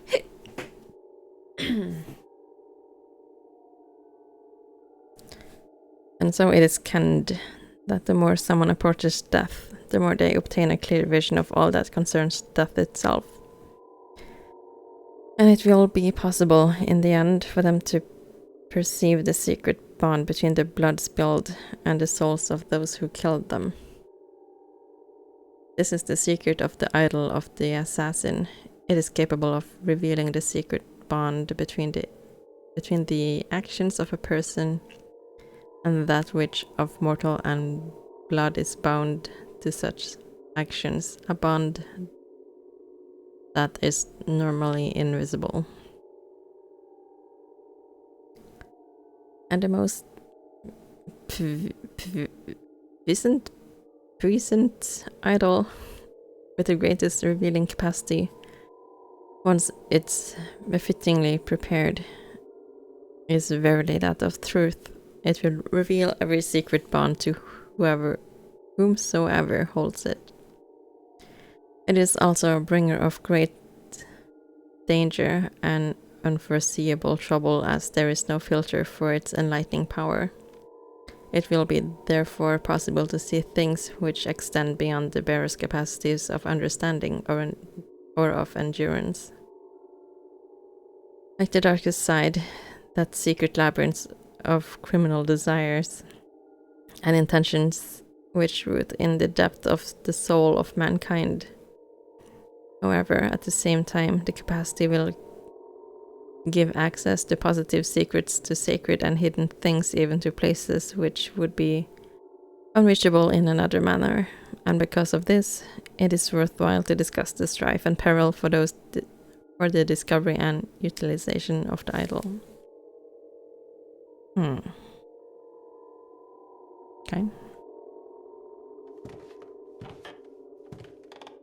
Where's there a hole here? I don't like that.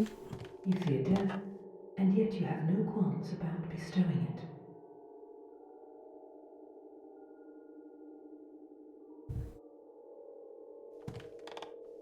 Mirror. It's filthy.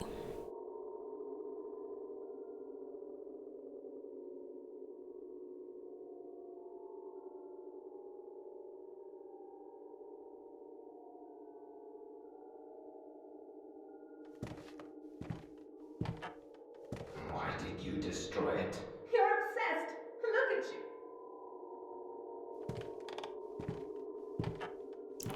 Someone needs therapy. Tell me! Why did you destroy it? You're not yourself anymore!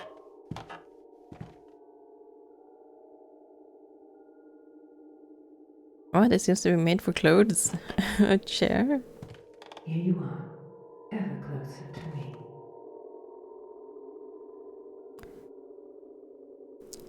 This is an archaic portrayal of a deity, of some divine being. Oh, it belongs to nature.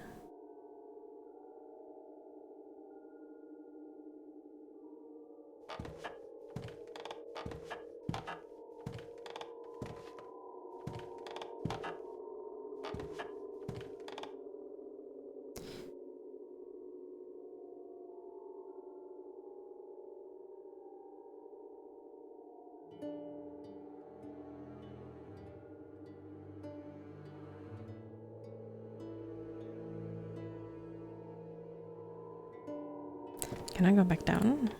Okay.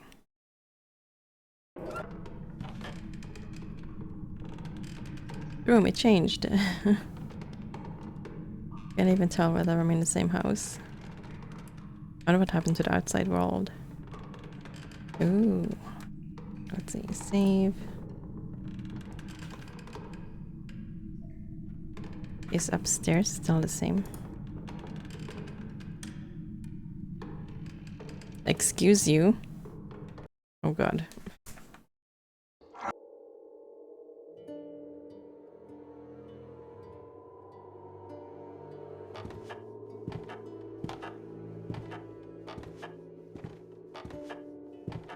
Okay, this is a door to the outside.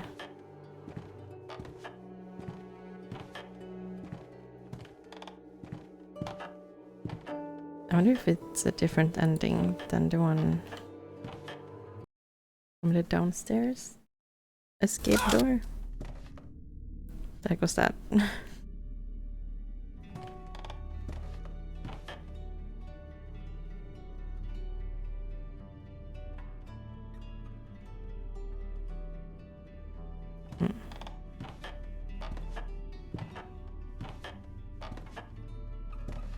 Maybe there's the dead body inside.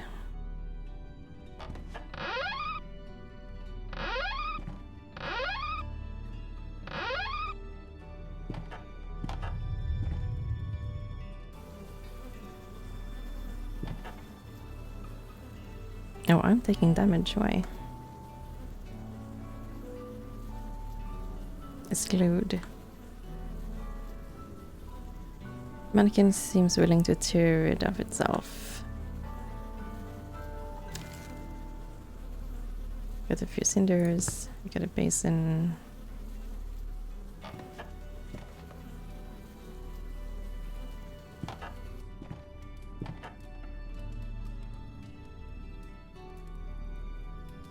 What's happening?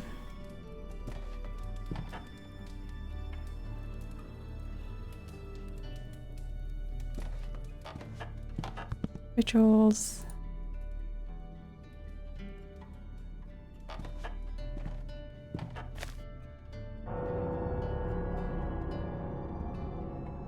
Oh, what?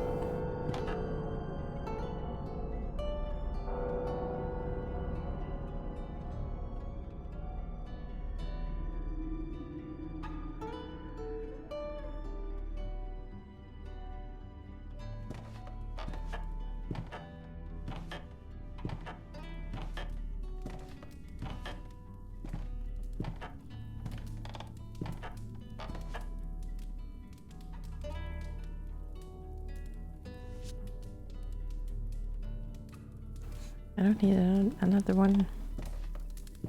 Okay.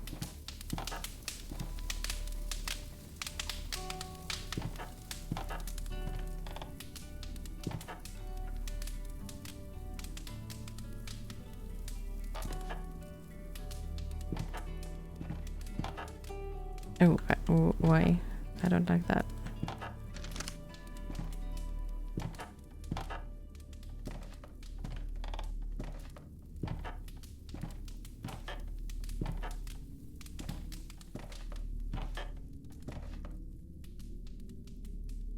Let's see.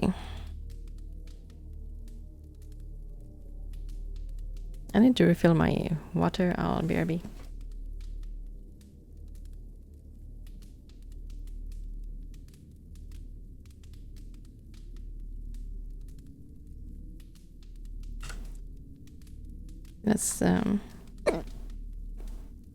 Let's take a short break while I'm here. Hopefully I don't die in the meanwhile.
Quack. Just in time, I made some popcorn.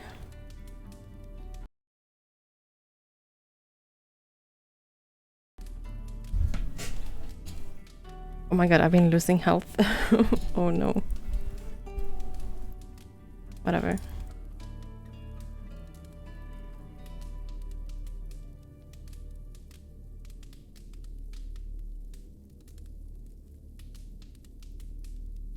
Let's see. Amongst the most sacred rituals of the goddess that was of marriage, it was remarkable and even more obvious that the ritual was centered on matriarchy and the figure of a woman who was allowed polyandry. However, the women tended to satisfy that which we can define as romantic impulses by choosing a favored one, and they had the right not to let other women marry him. It seems, however, that this practice did not prevent the favored ones from promiscuous practices. It is to be emphasized that the groom in marriage was intended as a gift from the goddess, considered by men to be mother and wife. It is in fact canned that men who converted were so driven by an overwhelming and often destructive love towards the goddess. As a consequence of this all, it's natural to consider matriarchal lineage and the possibility of a woman repudiating the chosen man.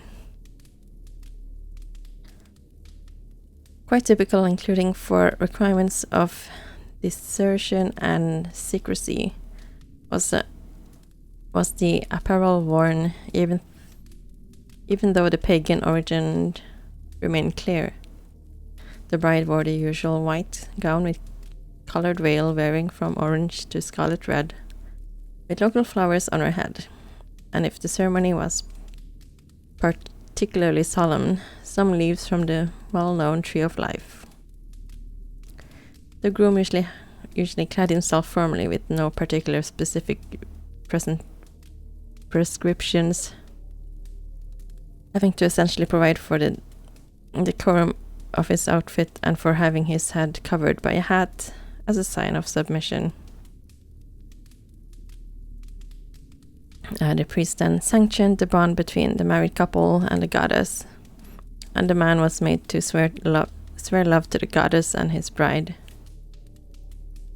The bride was considered a vicar of the goddess on earth, and every offense against the woman could be considered an offense against the goddess, who possessed the power to forgive him, only in exchange for acts of penitence or harsh punishments. This rapidly spread fear of betraying the goddess, to whose wrath the massacre of the faithless is attributed. During the ritual, there was also a part in which the bride became the living hosts of the goddess, and the man had to dedicate to her some prayers, using the name which every cultist used during moments of ardent passion, Anna. Is this a thing? Is this a real thing?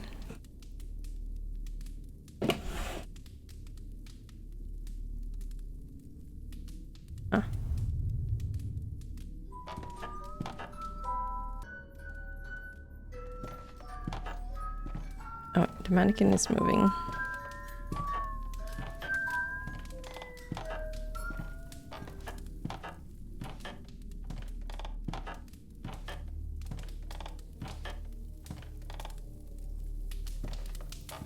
Oh, she's sitting down now.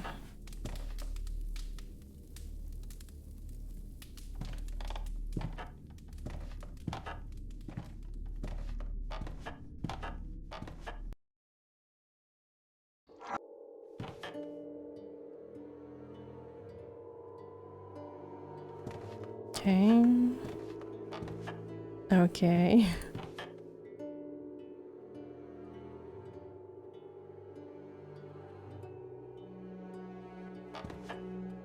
Let's see the baby bonnet. Whose bonnet was this, I wonder?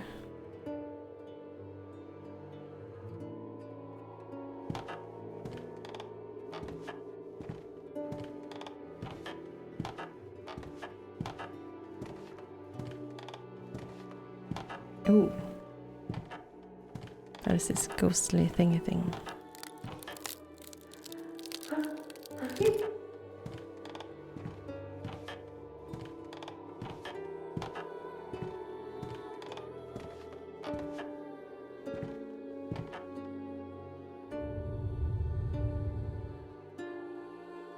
Can't save now, are you kidding me? I won't be able to save you again. Not any longer.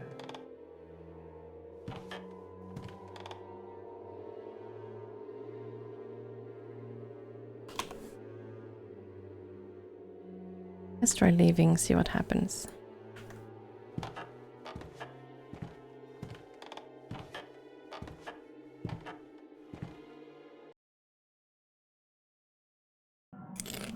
I hope it's different from the last time. Oh.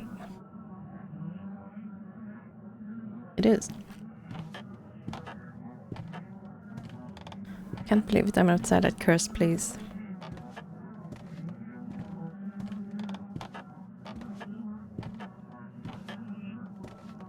The night has come and the wood is so creepy.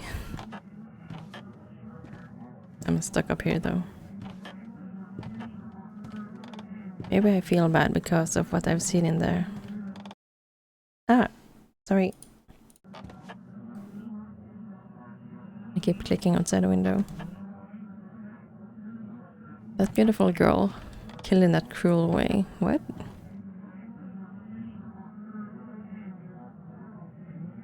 She was kind. She just wanted to help a man.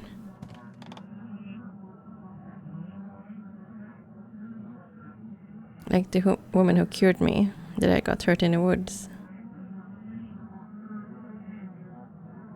Bloody hell. She was so beautiful and kind.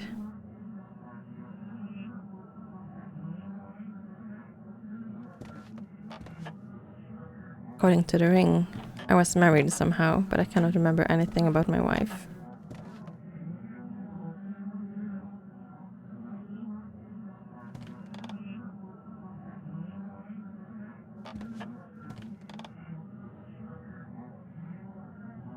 Oh, I spaced out. I can only think of her face. But what are those lights? It feels as if the woods is burning in red flames.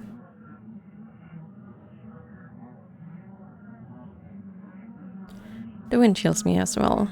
I hear him whisper creepy verses.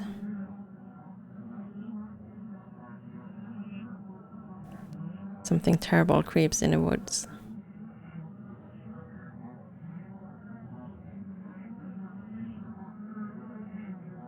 No, I've not escaped. There's no way out of the horror that contaminated me. Guy is nice. I'm condemned. The evil had touched me and I'll never be in peace.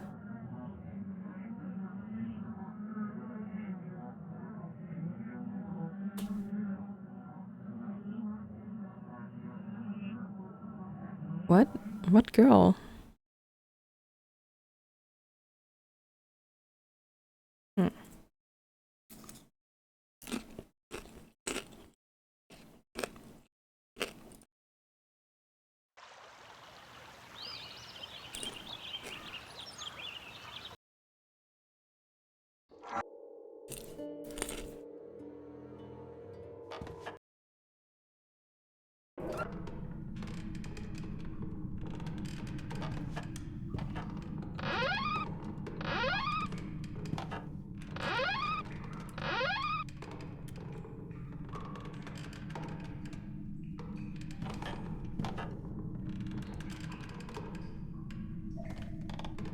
Oh, hello. Thank you. What?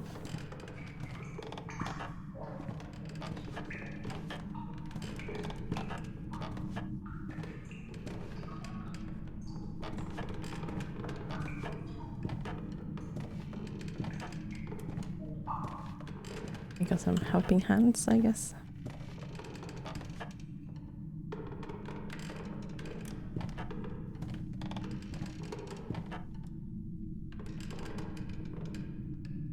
This is Black Shadow. What does he want from me, and why doesn't he want me to leave the house?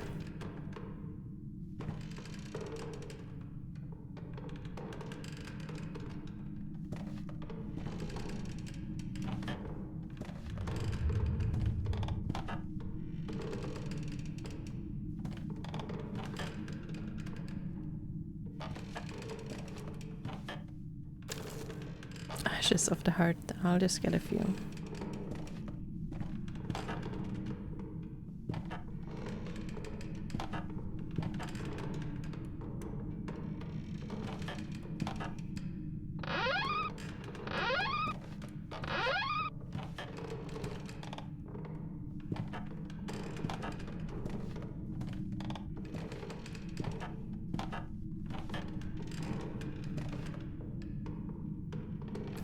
I dare say it's some witchcraft symbol.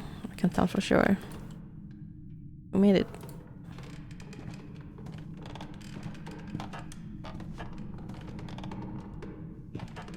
There's something in this Venus.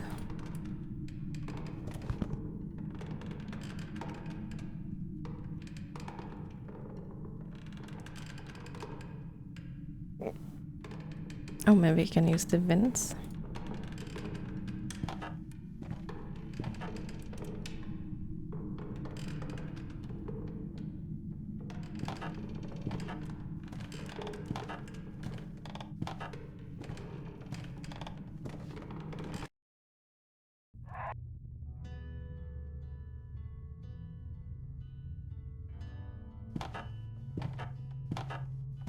Whatever this is.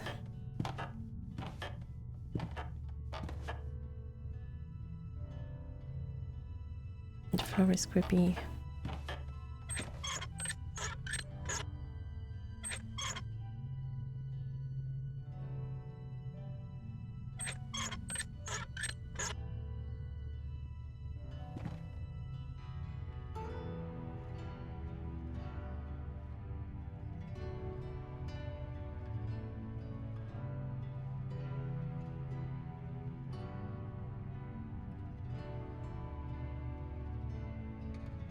This statue fixed, it shouldn't be a problem.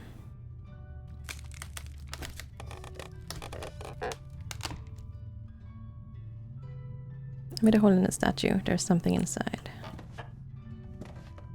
Pearl.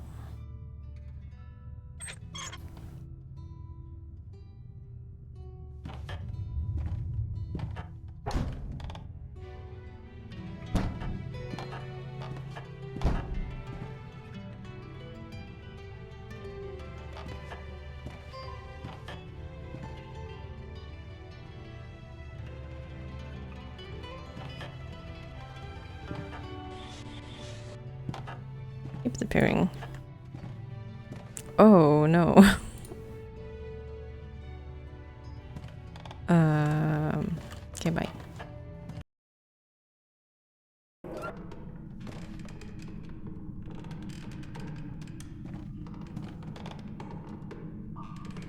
Let's check the book out.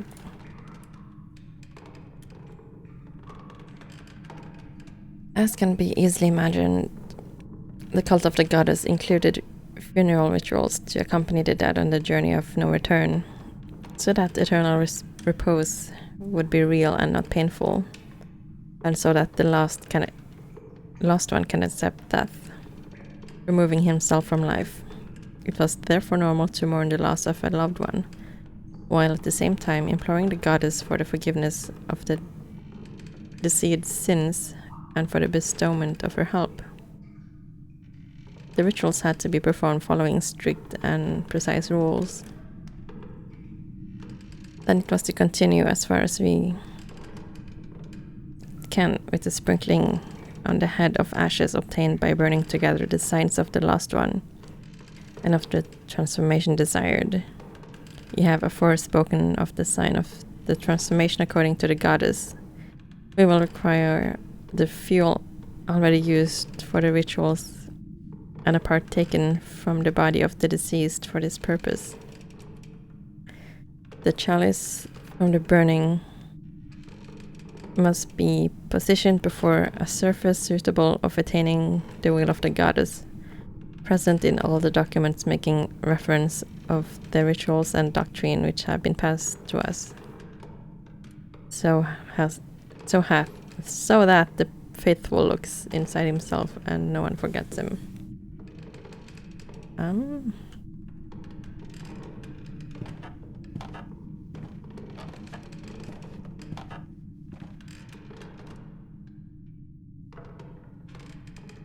don't entirely understand.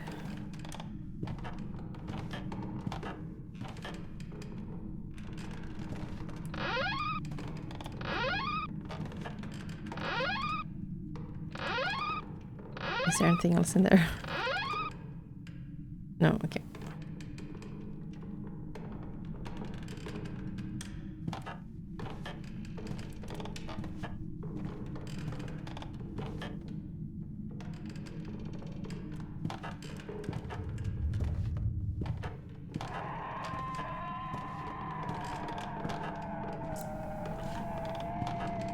Nope.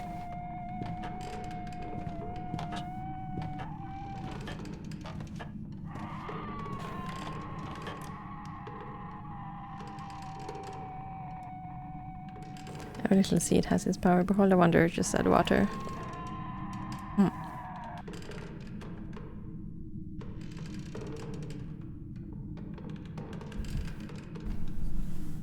Pearl.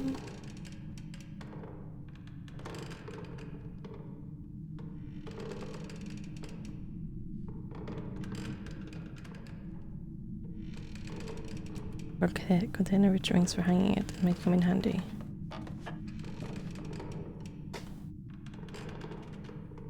I bent it to look like an iron string. Oh, what? Metal hanger. Can't combine them.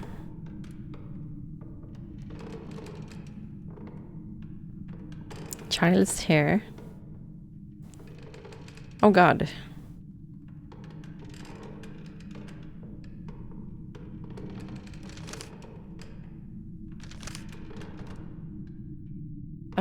Please don't use fonts like these.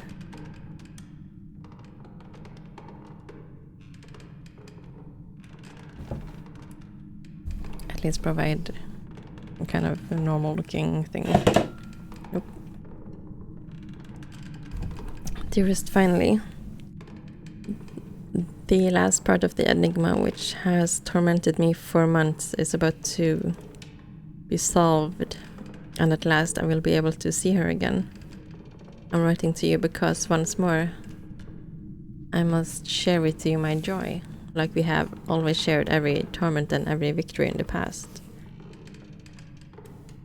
Brother of mine, why aren't you here with me? What had driven us apart to this point? I still remember how you welcomed me when returning from the woods without a single log of the wood which I had gone to find for building new sabots. I told you I had found the love of my life dancing amidst the trees. You embraced me, you gave me a pat on the shoulder and tried to drag me with you to the tavern. But you know, I have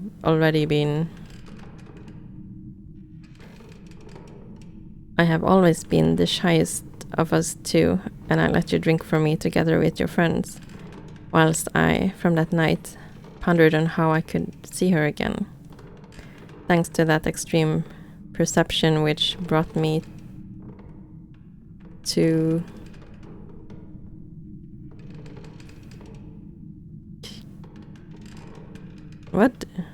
close myself. I realized she was not a flesh and blood woman, but a magical creature. And studying the few documents I had at the time and the ancient books I subsequently found, I managed to discover her true identity.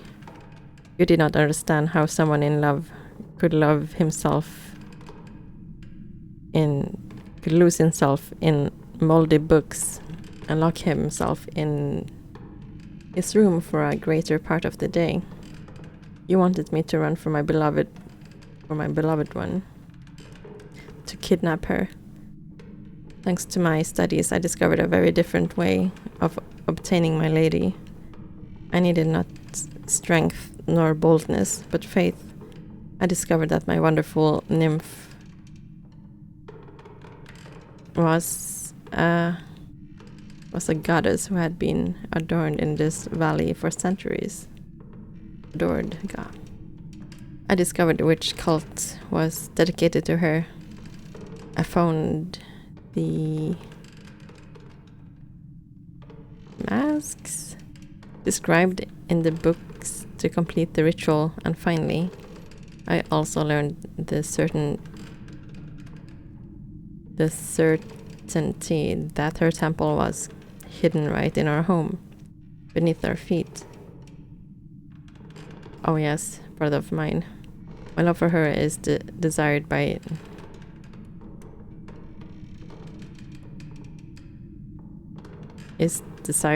destiny. I could have managed to separate us, yet still you tried. Because you were brave, because you deemed yourself strong. The books I read frightened you. The rituals I performed repelled you. And when at last I revealed to you the identity of my beloved, you told me I was mad. I did not care. I suffered because I had lost your esteem. But for her, I sacrificed my pain. And when I discovered that you had stolen my books, I confronted you. You screamed that you had burned them, to save my soul at least. Since my mind was already lost, but in that moment, my soul screamed in pain and wrath because you had torn her from me, perhaps forever. And so, it was as if my body acted on its own. I did not fear your strength, and I did not hurt you. It was love that led my hands.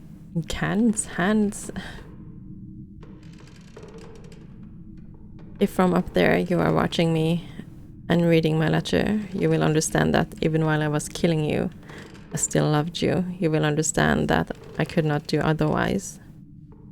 After days of desperation, I discovered where you kept my books hidden, and I locked them safely in my bedroom. I should have imagined that you would not dare to have burned them. Now I must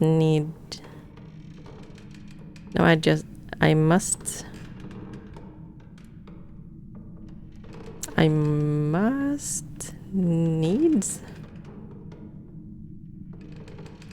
Anyways, only find the entrance to the temple. But my faith is so strong and so gentle in this pain that I already feel victorious. Rejoice with me, my brother. Rejoice with me, because my faith and yours have been accomplished, and my reward is near. Ooh. Someone's cray-cray.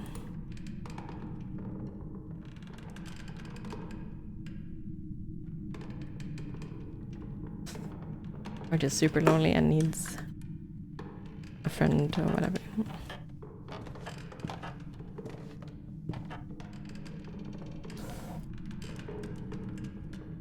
I got a lot of things suddenly. And I'm almost dying.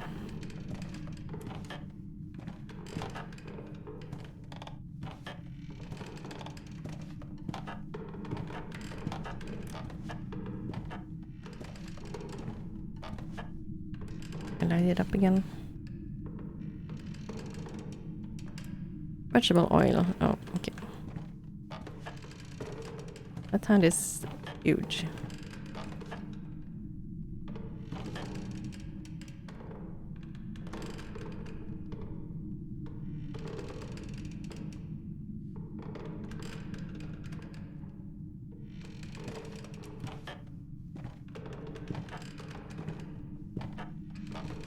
Maybe I don't have everything.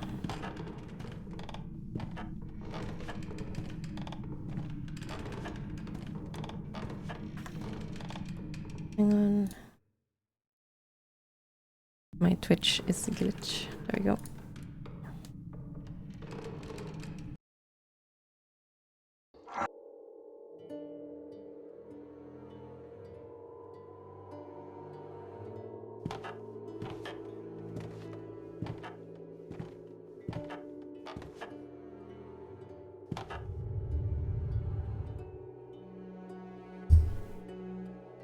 I don't have any clothes other than this.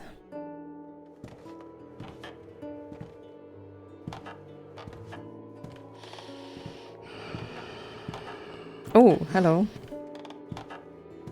What?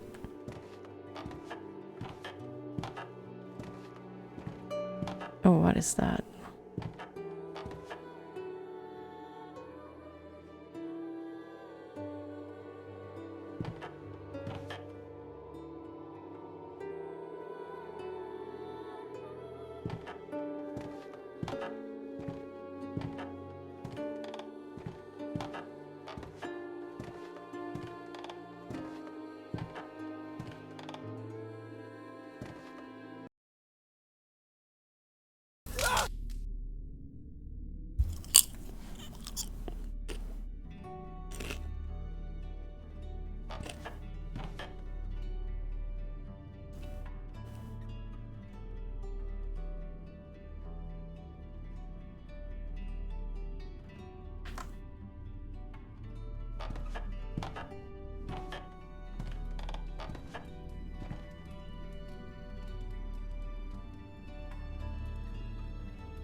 Or still not sharp enough. Okay.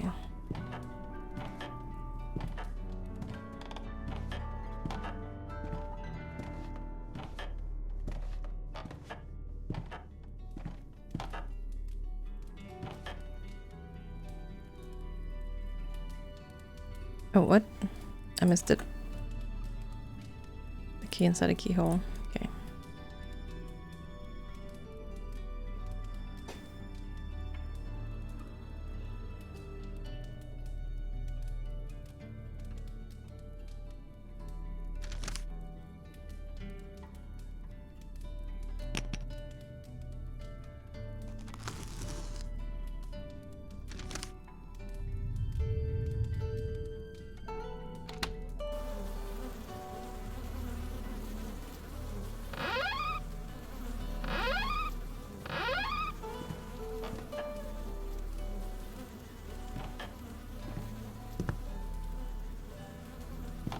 Convenient.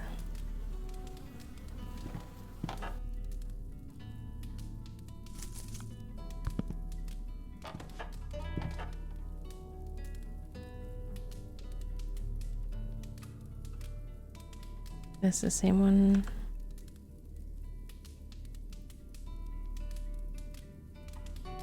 Oh, I got a book. Derp.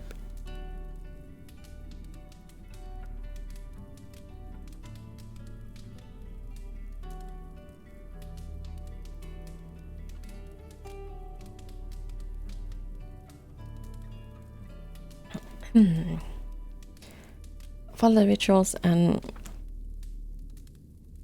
impetrations used by the cult of the goddess, of which we have erewhile spoke. Verily, the most perilous is the invocation of our goddesses herself. A rite with which engenders direct contact with her. It was also considered so perilous inside the cult itself as to be deemed unholy, and even if passed on as a primary secret, it nonetheless needs to be done for the complete knowledge of the rituals of the cult, and its practice has always been advised against. The goddess is a maternal entity, but she is also characterized by the total inexistence of limits, and as such, as she is capable of boundless love, her wrath and perversions can be boundless as well. It is more likely for mankind to evoke her ire as 300 years. Hence, she was burnt as a witch after curing a sick man using but simple healing herbs. This terrible happening left a mark in the sacred places of the goddess, the brook flowing under a temple which provided fecundity in the grounds around it, appears polluted by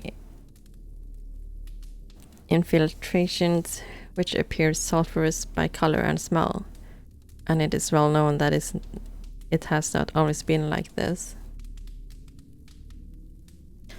Therefore, it felt like a reminder for that horrible struggle. However, in case of great peril and uncertainty, were it to become necessary to ask her intervention, it would also be the only way to learn the deepest secrets of the goddess herself. Therefore, here thou wilt find what is known about the ritual, but whoever seeks to try must do so with caution. An image must be prepared for the goddess to act as a bridge between herself and the inferior world. And it must be an image of the goddess in pose of benevolent teaching. The likeness must primarily depict the goddess's face, and she must be clad in enveloping garb like a ceremonial robe or similar vest. It must be modest and decorous, or else the goddess may take offense. It will then be the moment to bestow the offer to beseech her divine help. The lips of the image must be wetted in the holy blood of the sacred tree of life, the plant related to the cult of the goddess of which we will unworthily speak. The goddess will, of course, decide to accept the offer, and the celebrant will be able to verify it through her emblem. I am confident I have warned thee enough of the dangers bound to this ritual. The direct supplication to the goddess will depend on her disposition, the merit of the offer, and instead of assistance, a punishment will mayhap be given. Ooh. Okay, so we need tree sap, some clothing, and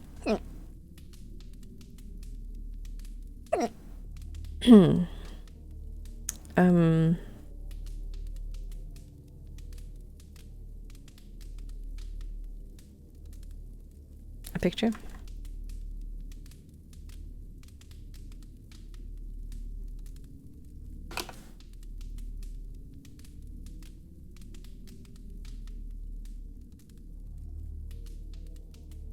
Chunk.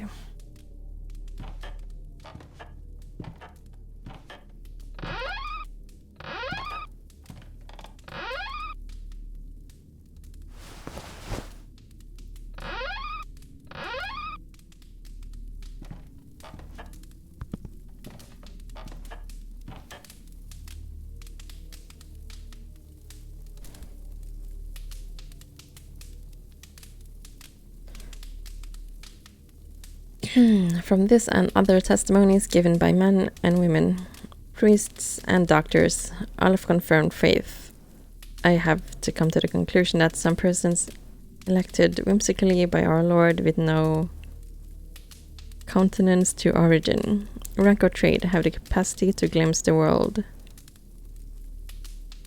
in its good and bad, beyond matter and shape, as if in them were lacerations such as, without seeking to diminish such talent, a child does when peeking through the keyhole to learn about things that should not be of concern to him.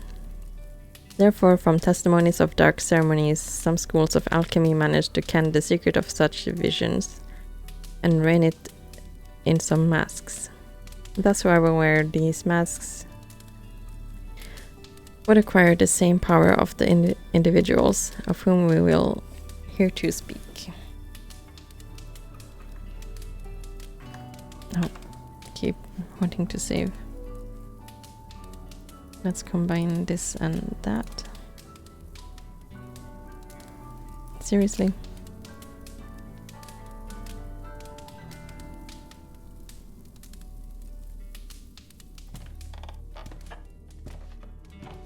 Let's go back to the workshop.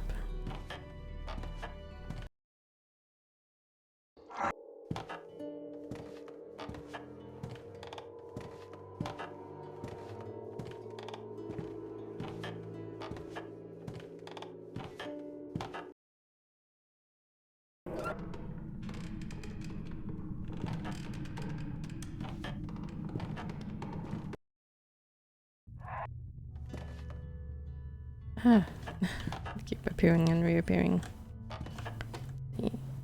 The stone.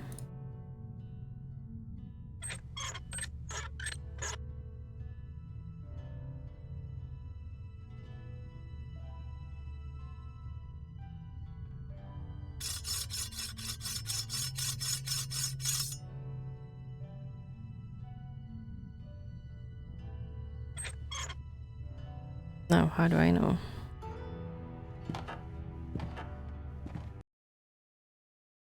Let's do bad choices.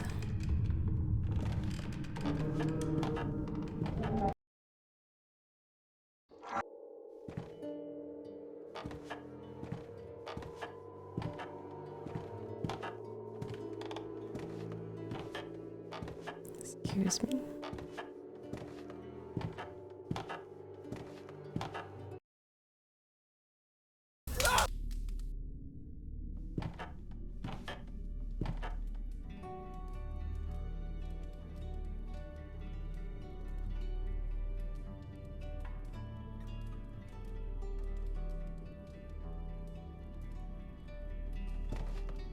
Oh.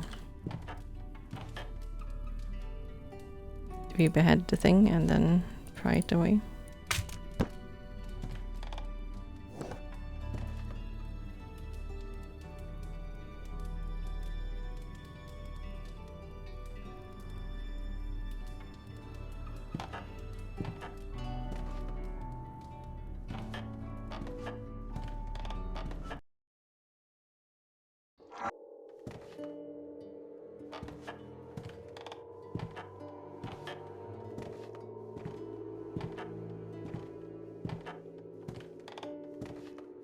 Oh, maybe we can put the dress on.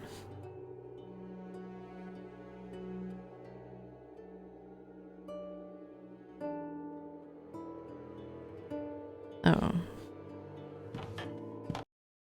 Maybe the mannequin will sit there whenever it's ready.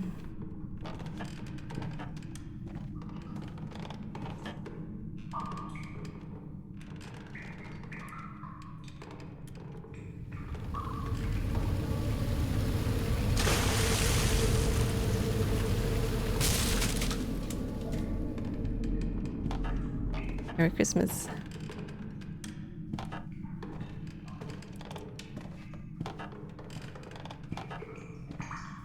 See, I need some sapperoo.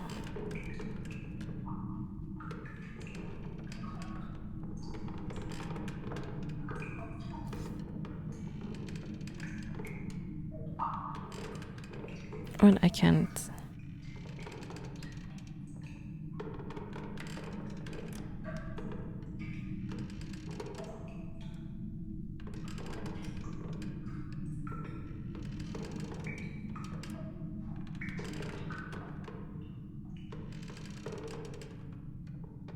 Hmm.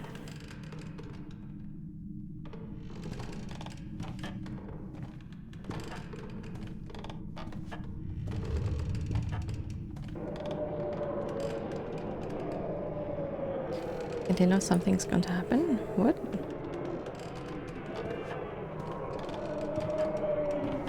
Oh, hello.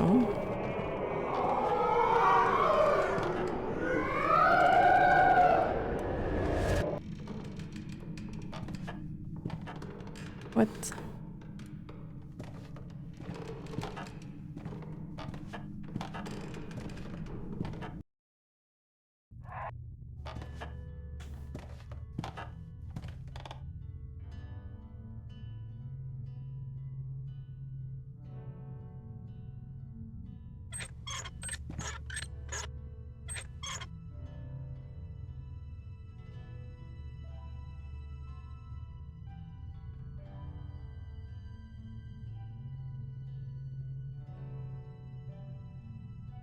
Yeah.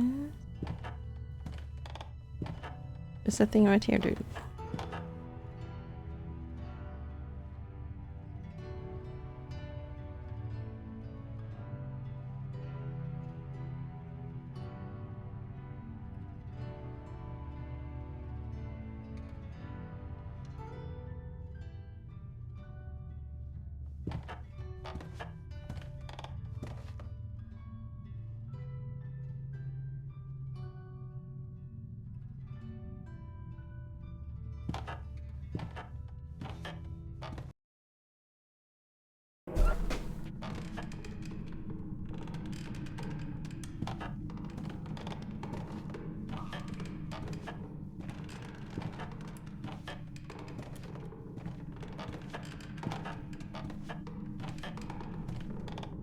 Are there no helping hands?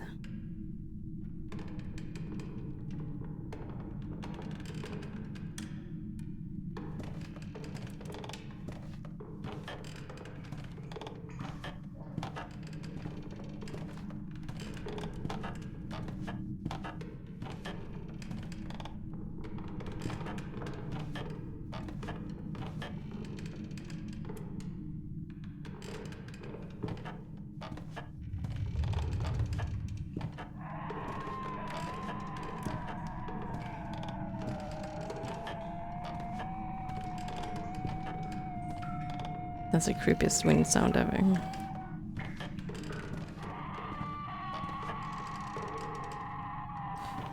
What?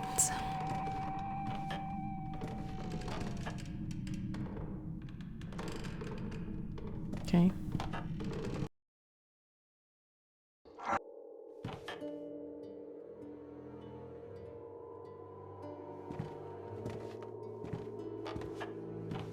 See, where could a tree have poked out?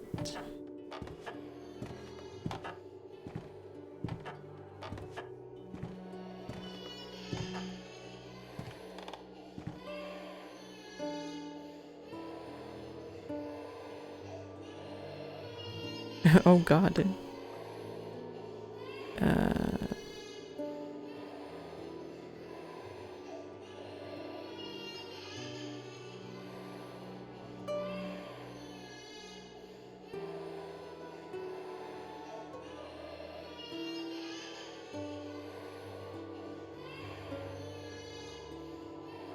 Child shape form.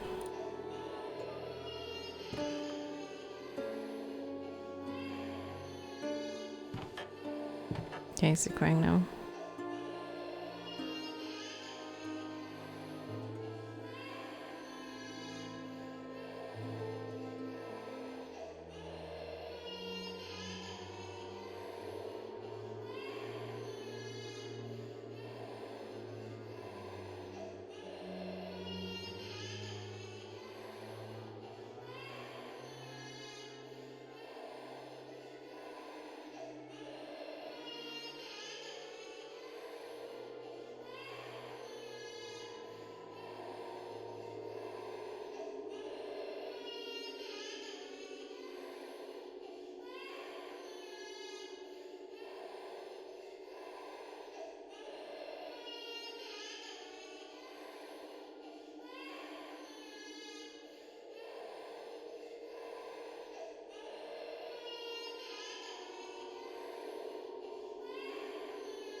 I do not know how to make you cry.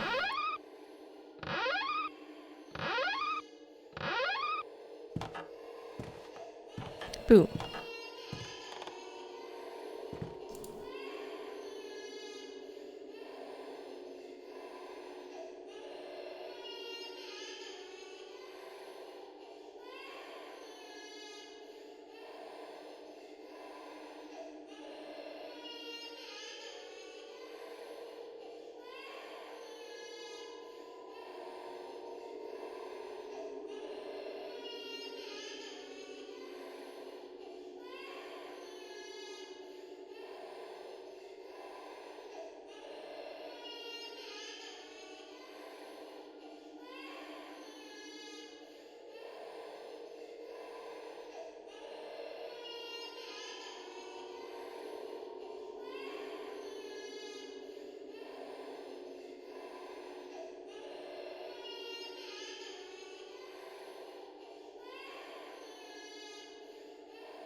I don't know.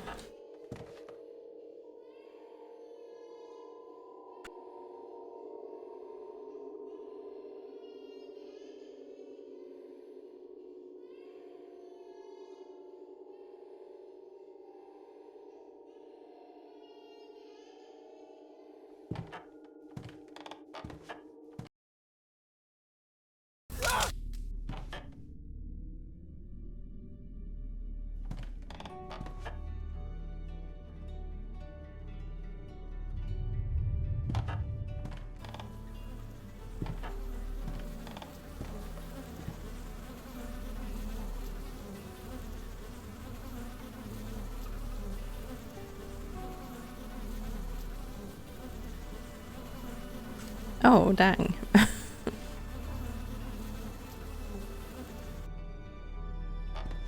Okay.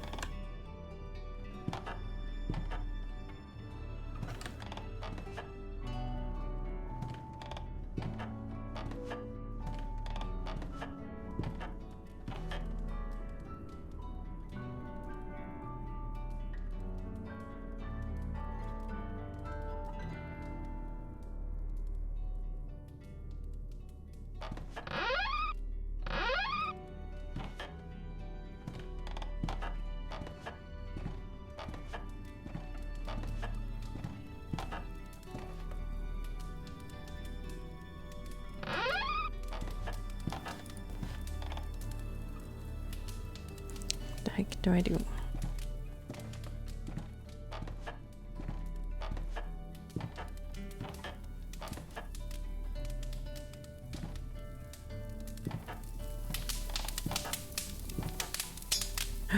Oh.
What is that?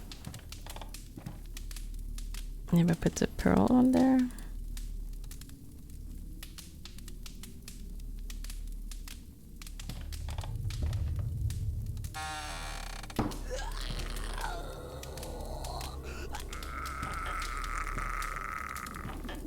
Okay, sorry, G. What?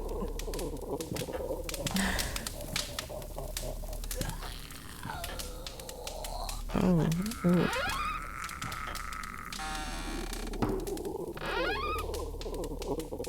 Okay, fine, bye.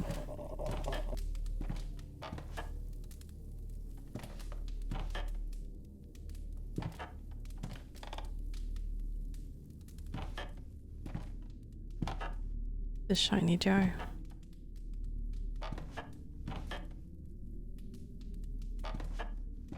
Oh.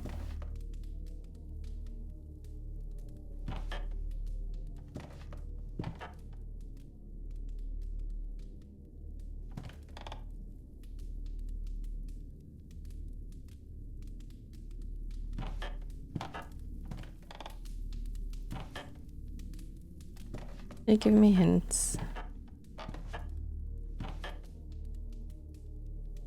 I don't like the mouth.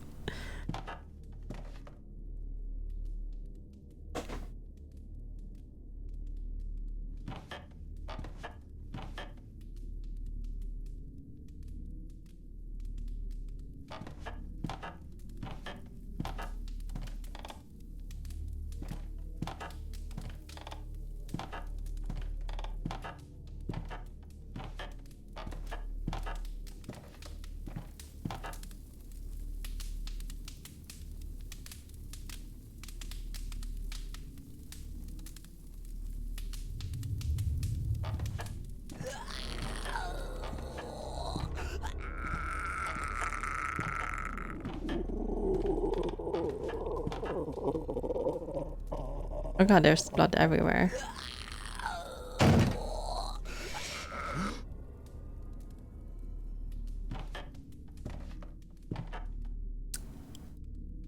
Okay.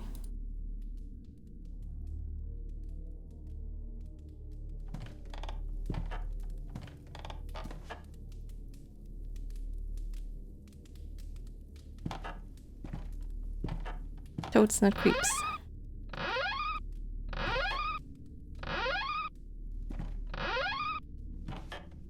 Yes, it's hard opening doors.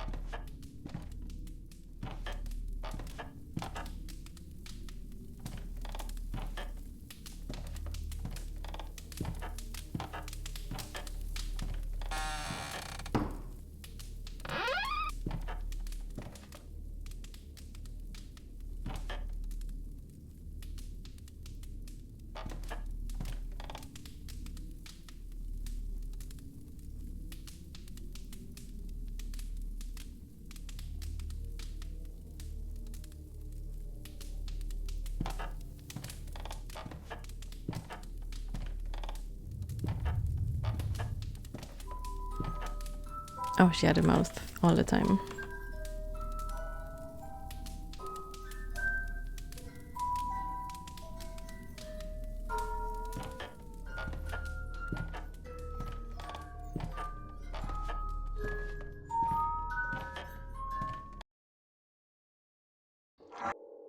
I don't know what to do.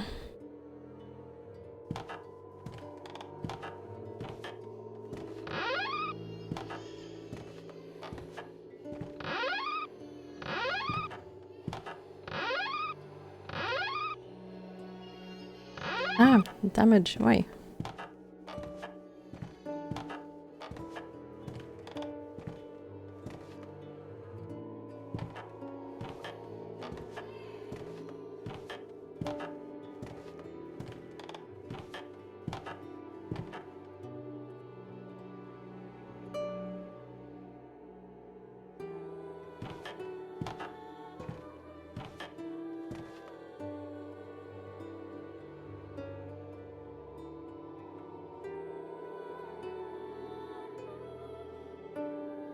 And have the shovel.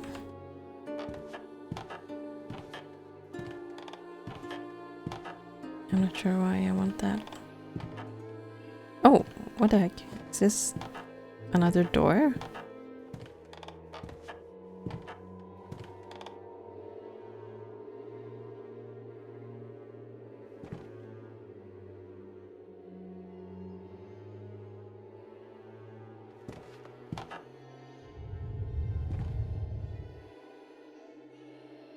Never noticed.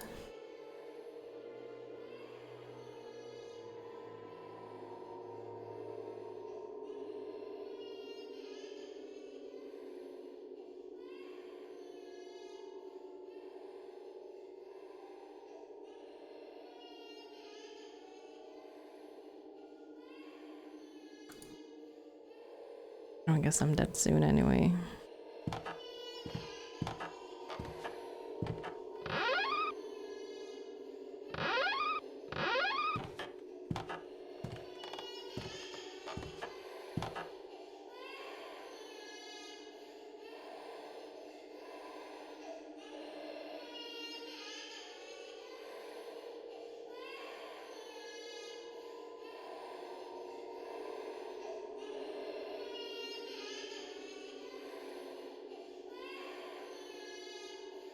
I don't know what to do about it. Yeah.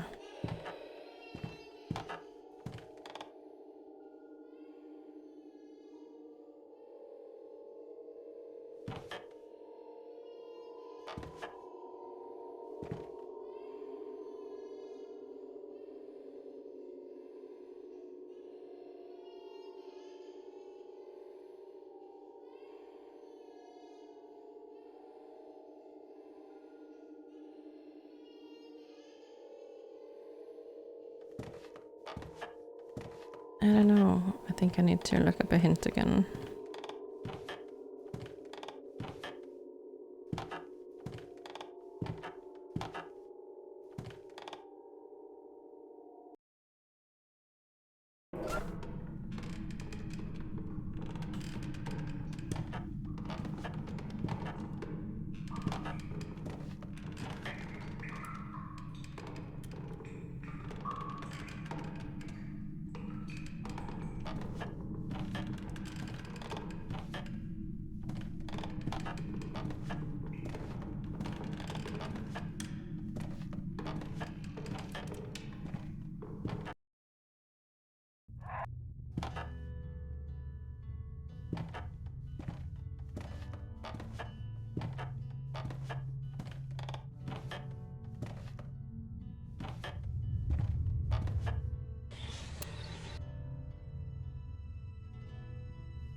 Did I try the chimney shovel on the fire?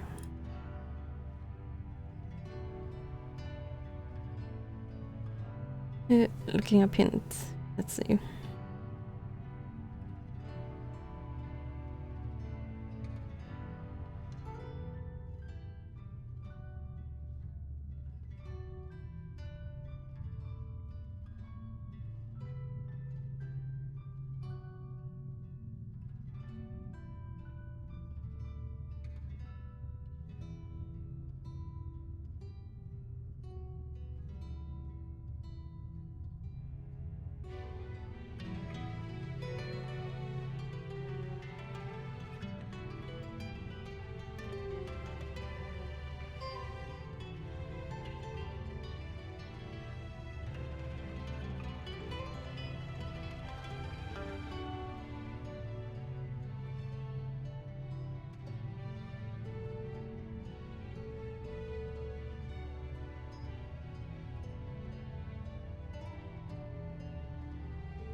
Oh, what?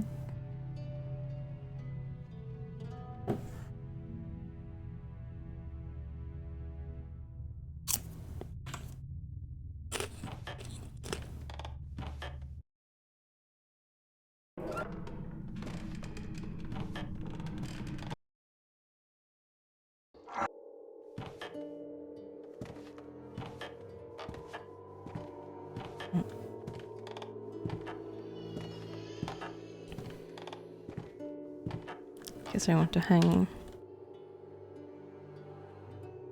this here. Some things in there.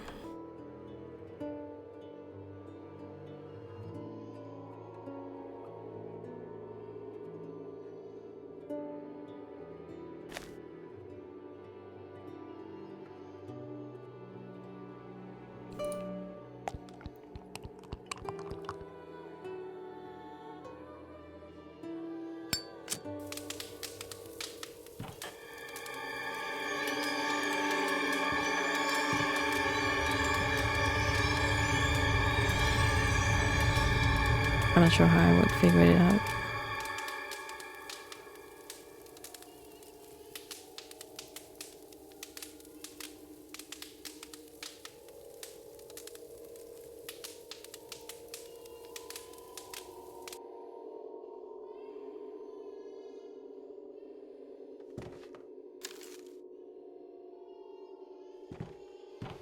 We have like 3 kinds of cinders now. Maybe I mix them together.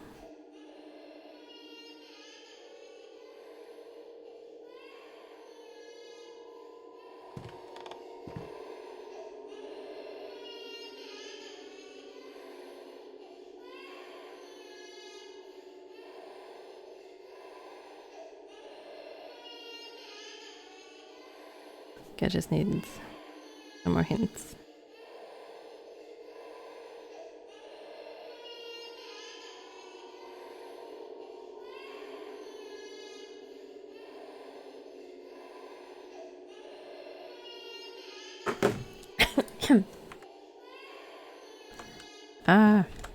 Okay, let's see.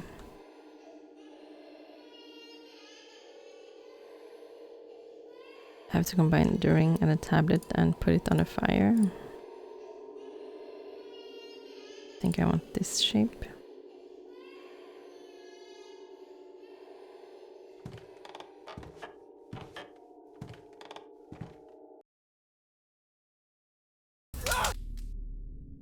Hopefully I'll get more clues.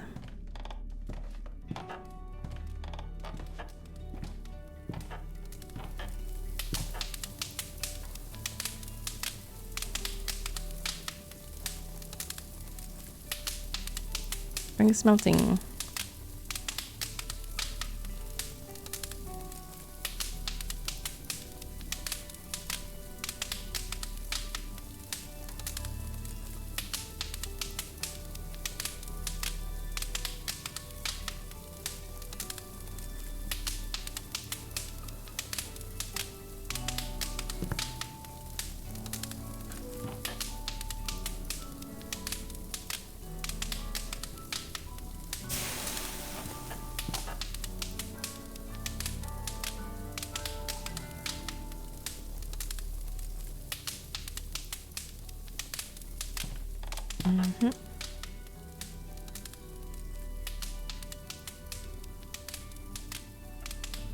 Golden ring. I need to skim through a book again.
Nope, still don't know what to do.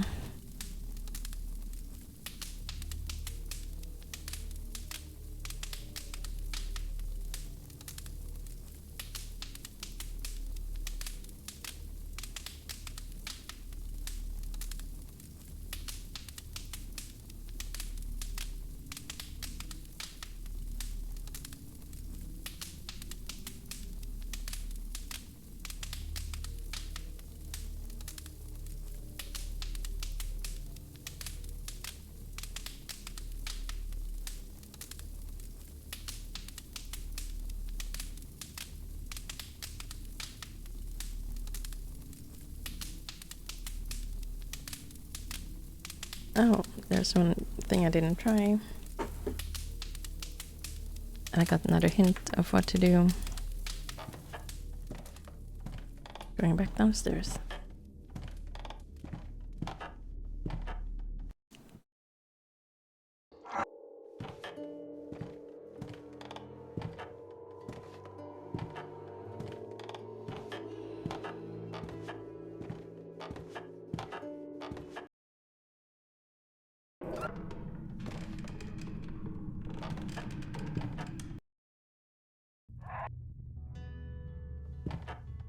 Okay, so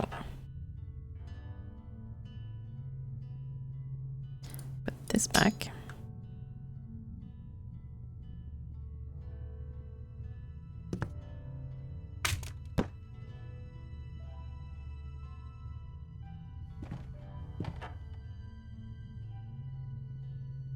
I can bring it, dang it.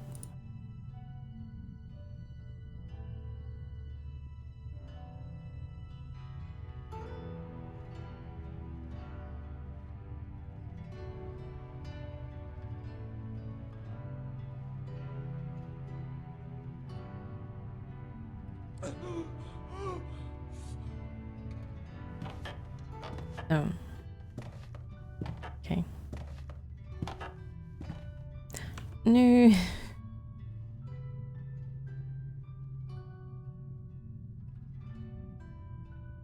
Oh gosh.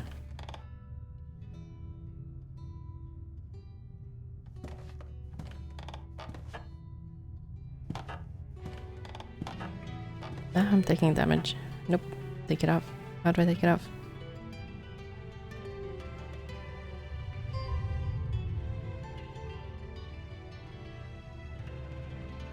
Alright. Ah.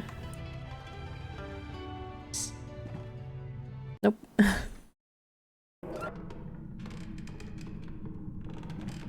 How do I take the mask off?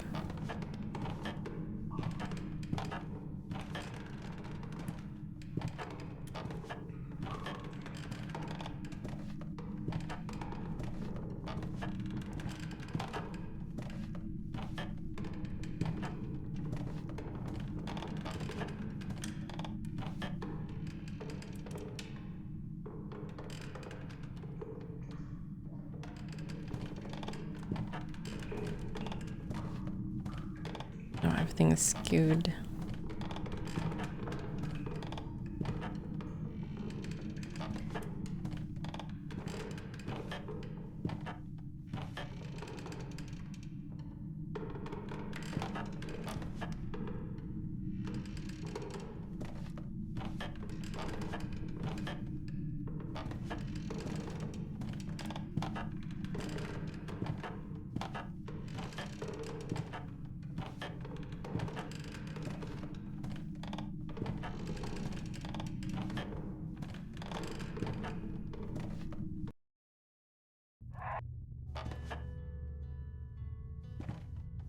But if none of this is true,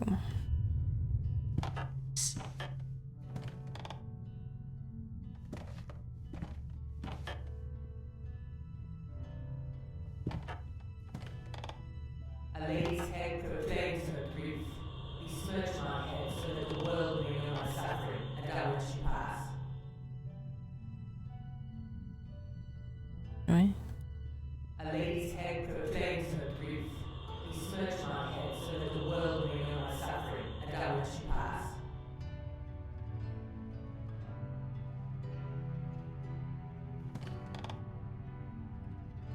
A lady's chest is never baby with red womanly blood, I'll let you pass.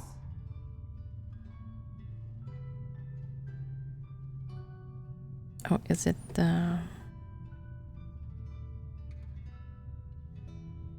which one? Ashes of the Heart? No?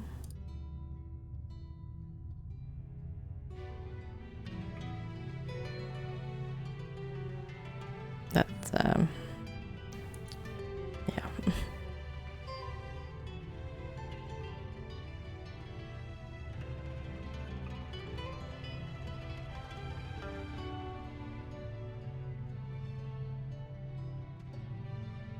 Okay. A lady's hand can't be left bare. Confirm your oath with the right seal and I'll let you pass. A lady's hand can't be left bare. Confirm your oath with the right seal and I'll let you pass.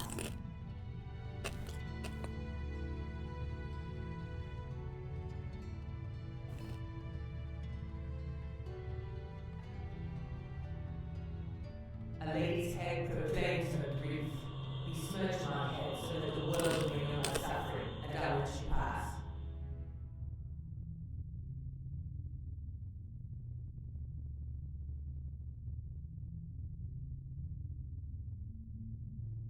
Oh, the vest has what?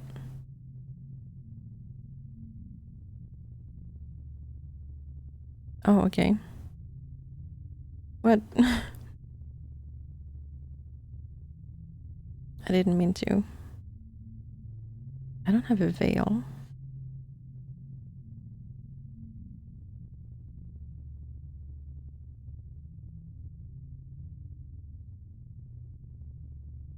A lady's chest is never dark and silent.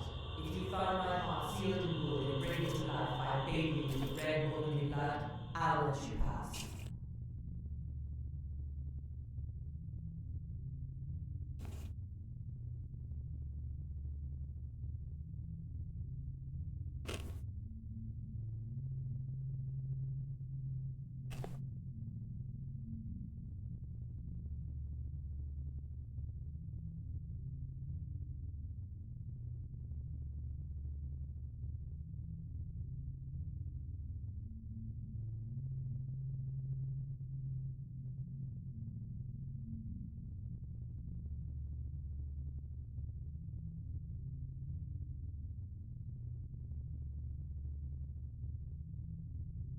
Quack.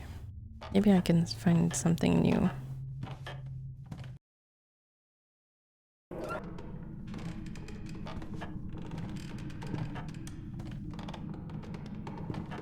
Oh.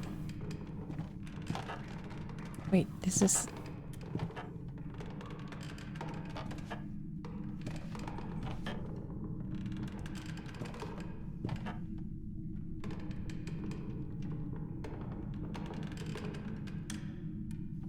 What is this trail, though?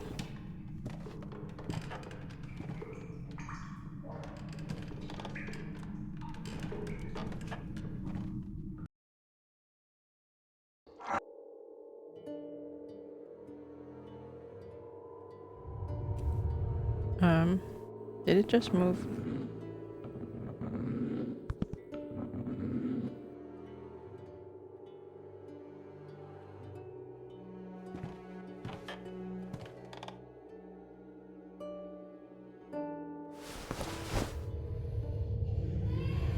Oh no.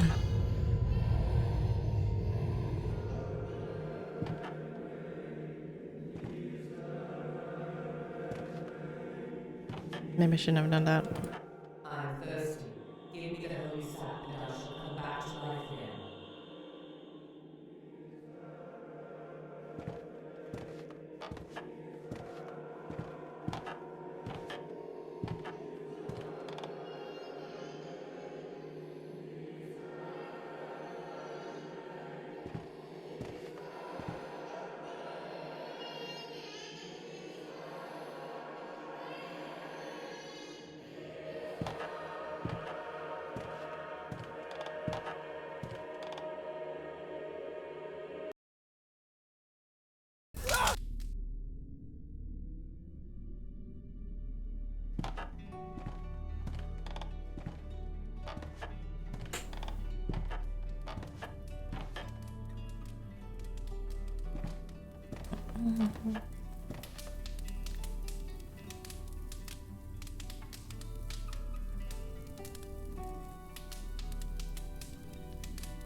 You're no different to me.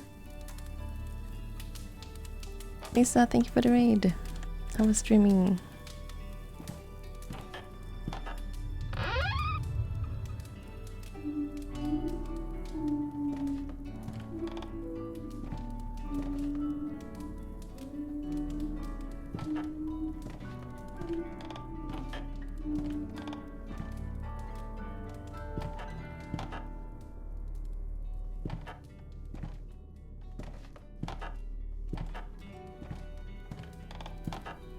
Oh gosh, what?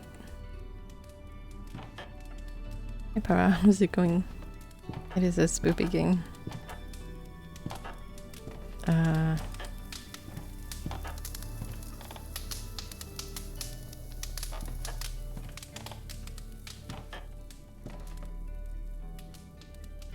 Let's check out the book, shall we?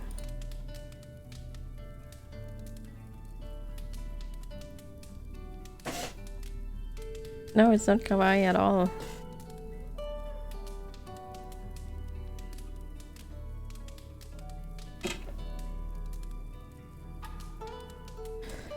So given the nature of the cult, dedicated to the carnality and the glorification of life in all its numerous forms, devotion to the Great Mother requires, amongst many and complicated rituals, use of at least 2 types of sacred blood.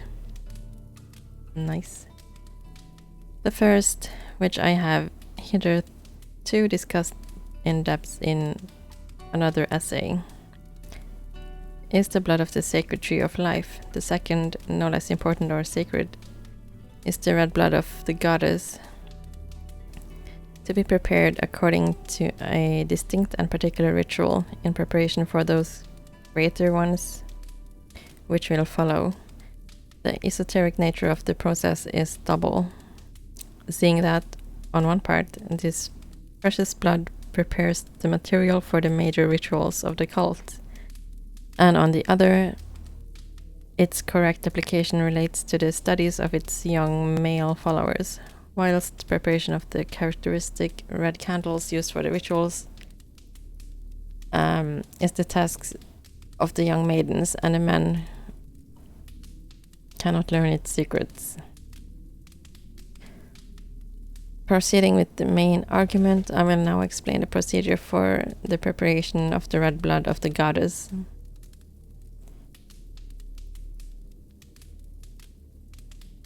Oh, I don't know. I'm glad it sounds more clear.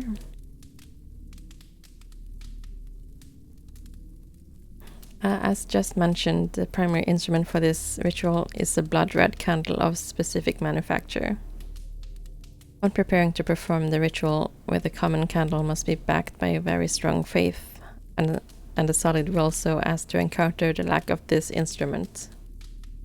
If one ever has the fortune of finding in a temple a blood red candle of a brilliant and clear hue, brought by a young maiden raised amongst the faithful of the goddess, this instrument, together with the correct procedures, would permit the preparation of the red blood of the goddess with no error.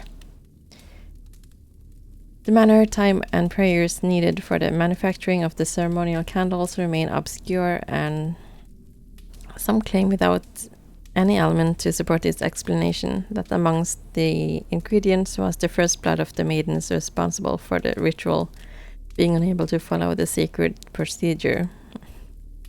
Our counsel is to obtain a pure red candle. Once obtained, the candle must be placed by clean hands within the ceremonial symbol reproduced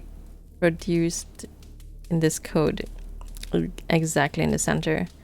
Then the celebrant must light the wick and wait as he prays that drops of melted wax, now having become the red blood of the goddess, do not drip from the purified candle of the ritual. What?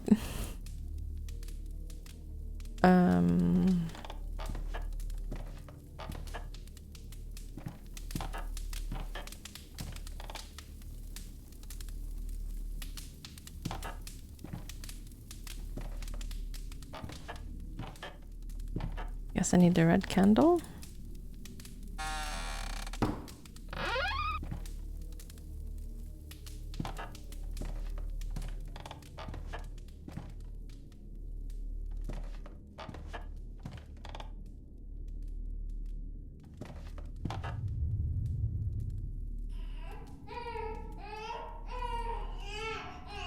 Oof. Okay, bye.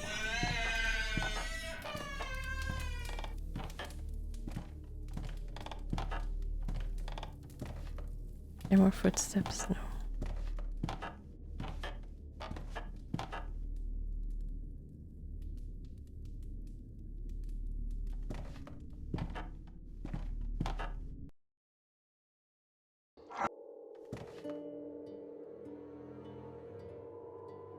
Wait. Wait.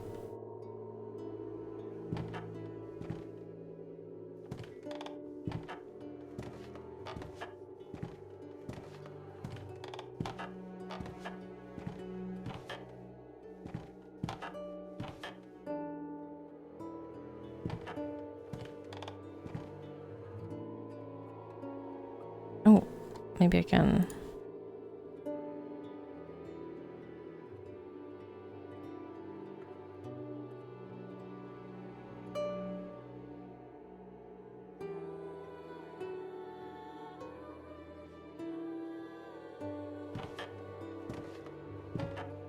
No, maybe I missed opportunity to get them.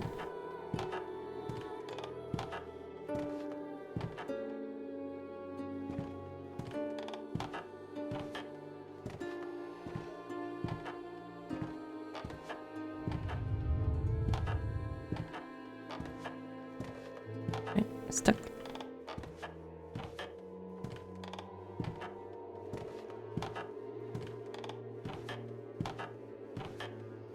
I don't know how to make the baby cry. Maybe I need to put on another mask.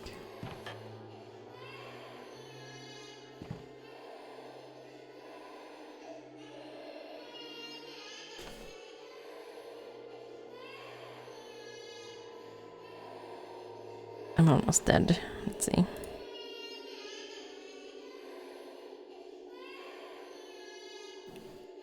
Assassin mask. Is it on?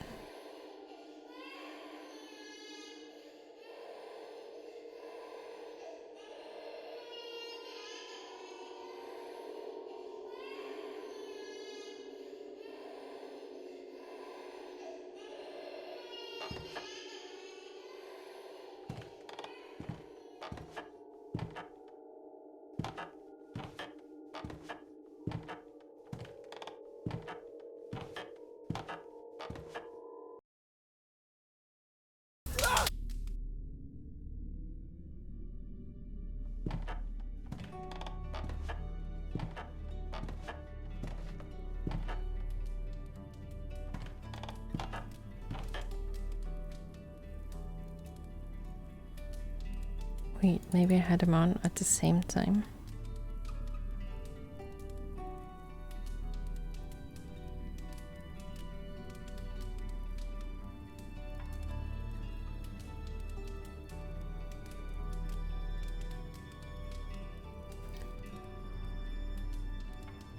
I did have them on at the same time. Oh no. Whatever that means.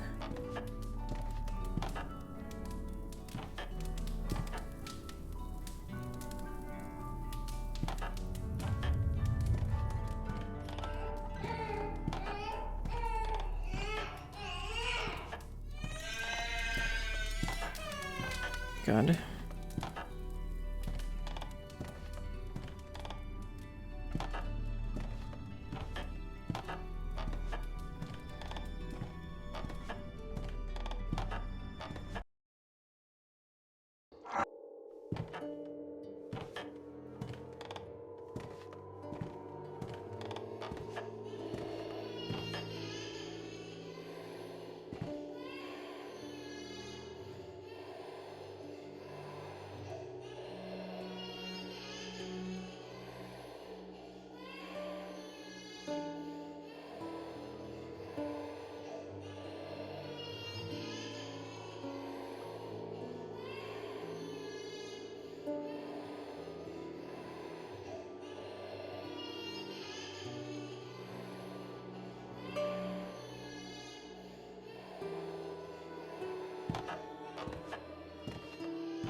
that a candle isn't good enough?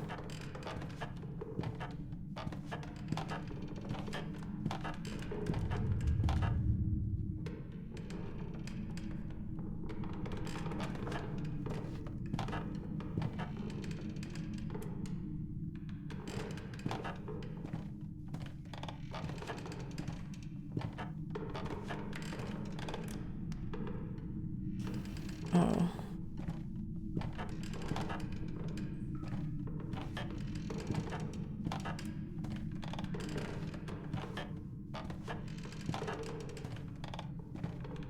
I won't save you again. Nice. Okay.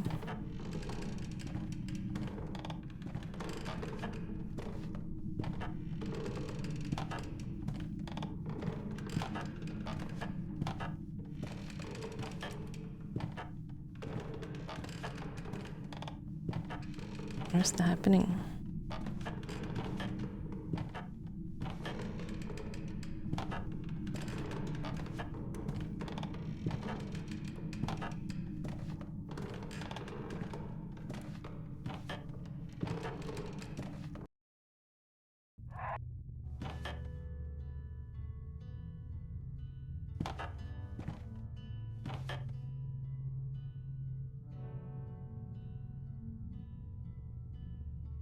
I can pick it up again.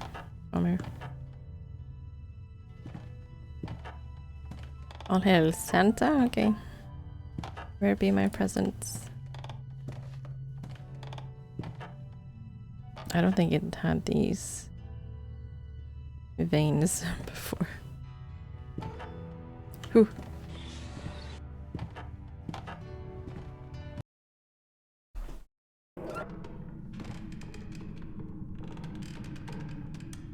I have no idea what to do. Let's look it up again.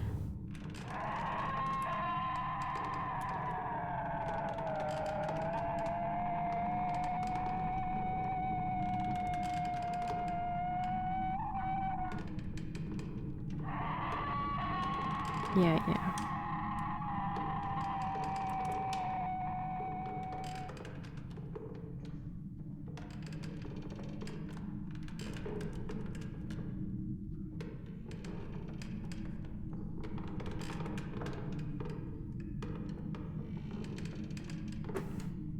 I keep missing the red candle somewhere.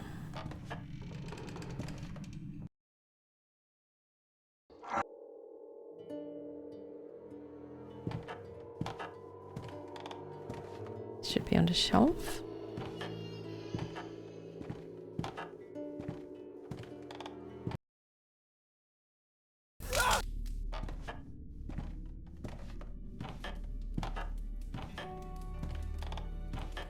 Oh.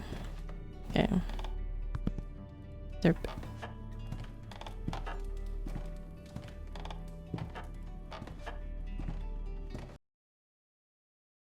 I thought I had to make it somehow.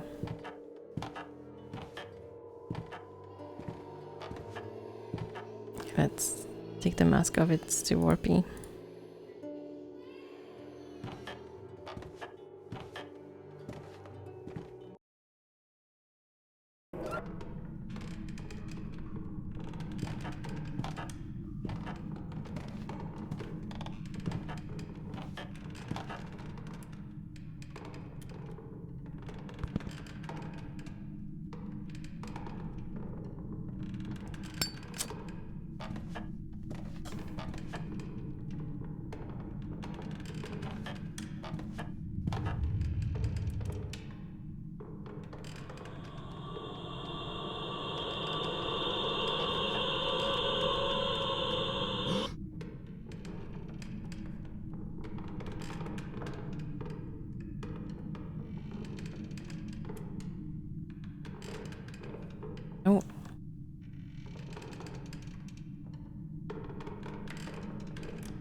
crown is covered in red wax. It's like blood and wet. Okay.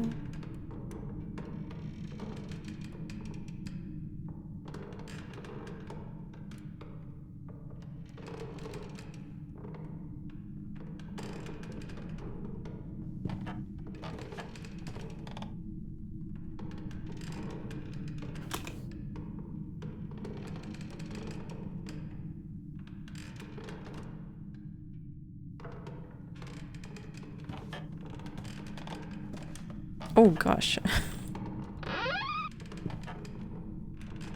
And I need a hand. They don't give it to me.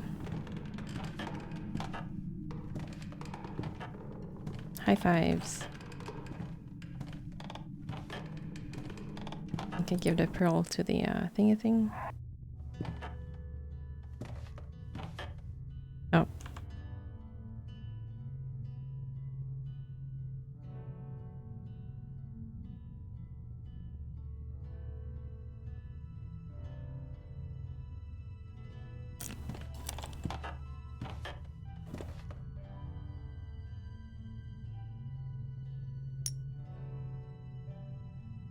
A lady's head proclaims her grief. Besmirch my head so that the world may know my suffering, and I will let you pass.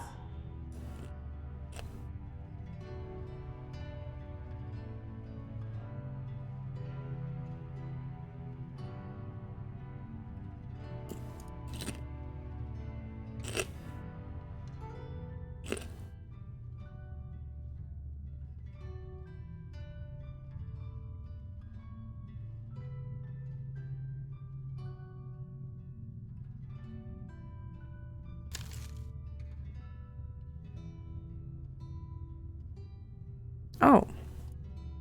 Have I tried ashes?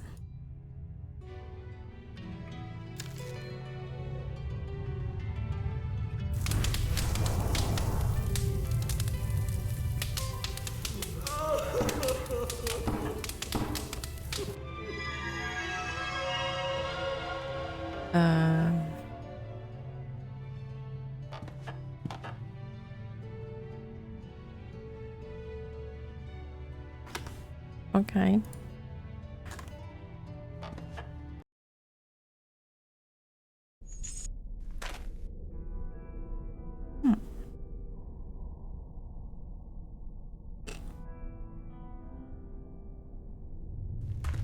This game is pretty good.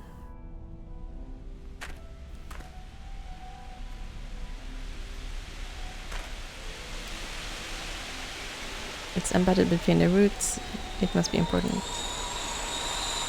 Is it ever filled with some coffee? What the heck? Maybe it's the chocolate cake baked in the valley.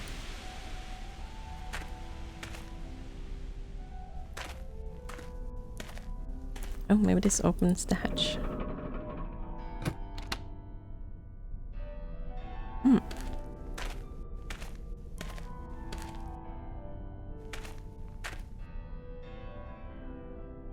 I can't take my eyes off that eye.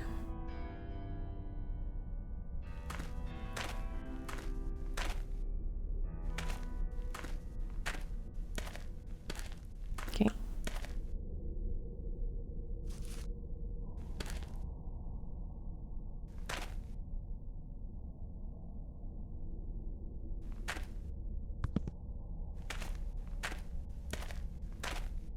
Ow, ow. Why am I hurting?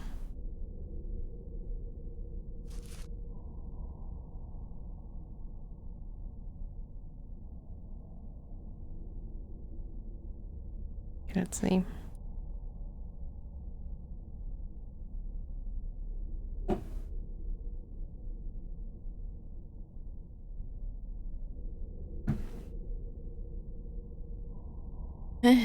Sigh. Elders say that the stranger had gone to the river seeking inspiration for the statue that he had been entrusted to do by the lords of the valley as a gift for the church. A penitent Mary Magdalene. The fishwives saw him perched upon a boulder besides them, drawing and sketching feverishly. He went on until he was tired and then walked towards the woods. He walked for a long time whilst the fear grew inside him of not being able to capture the subject and to be defeated by the white marble slab challenging him in his workshop. As he was thus consumed, he caught with the corner of his eye a flash of light. He turned and saw a young maiden running away amidst the trees. She was so graceful and nimble that he could not reach her, but he followed her until he lost her in the vicinities of the sawmill. There he told the woodcutters of this fleeting meeting, but they were unable to tell him who the young maiden he described was. They were struck, however, by his convulsive excitement, and one of them insisted on taking him home, telling the others, "I have a niggling he has just found the witch Anna." What the heck? Very blob, much text. Afterwards, the woodcutter recounted that as soon as the stranger saw the slab of marble awaiting him in his workshop, he threw himself upon it and shouted, "There you are. You are imprisoned here," and he immediately began to work on it. The woodcutter left and returned to his abode. He did not say anything to his wife, but the following morning he met the doctor and advised him to visit the stranger who he felt had been the victim of sunstroke whilst in the woods. He did not tell him about the witches. When the good doctor arrived to the sculptor's house, he found the door open and the young man working on an already well-hewn statue. The young man was covered in perspiration and had a fanatical gaze. The doctor greeted him, but he did not reply. He therefore asked him about the statue he was working on, and he replied that he needed to finish it to be able to see her again. The doctor did not understand, but he advised him to eat and rest, and the sculptor told him he would rather he had finished. The words of the young man struck the good doctor, who returned to visit him the same evening. He found him still at work. He managed to make him drink, but only forcing a flask between his teeth as he worked. The next day, the doctor returned, accompanied by two big men who dragged the sculptor away from the statue and forced him to eat and drink. The third day, the door and windows were barred. GG. The sound of the chisel filled the silence of the night on into the fourth day. The doctor asked the priest and the local lord to intervene, but nothing could succeed in opening the doors of that house. Then the sound of the chisel stopped, but not the work. Putting his ear next to the wooden door, the doctor could hear the stranger talk in his language as he smoothed the marble. His tone of voice was gentle, and it sounded as if he was talking to a beloved one. The doctor passed every night to check and left flasks of water near the door. When he saw that for the second time they had been left untouched, he called a pair of woodcutters, and with them he axed open the door. Unfortunately, when they had entered, they found the young man dead of starvation at the statue's feet. The statue depicted a woman in prayer, covered only by a linen cloth, bound under her bosom with a rope. She was beautiful, and the nobleman who had commissioned it was enchanted. But because of the tragedy accompanying its origin, he never placed it in the main church. Oh, that's disrespectful.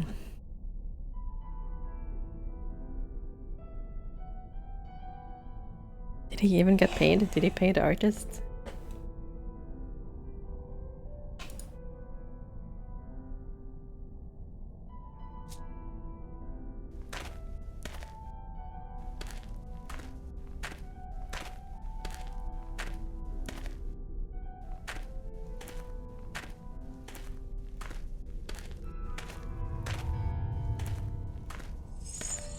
Ooh, ooh, ooh. Oh god. What's happening? I'm out of here. I can't move. Oh crap.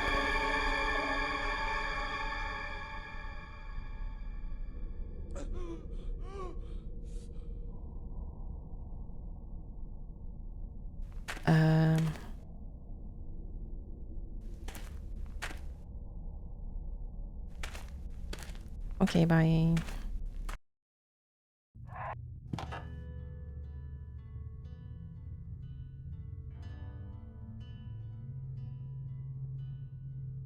What the heck?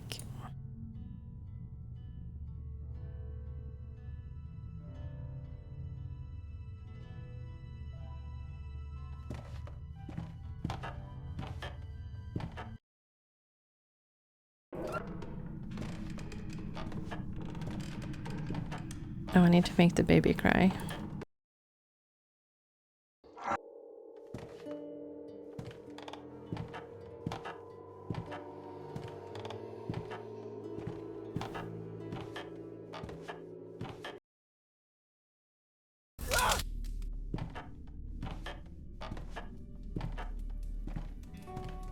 Maybe... No?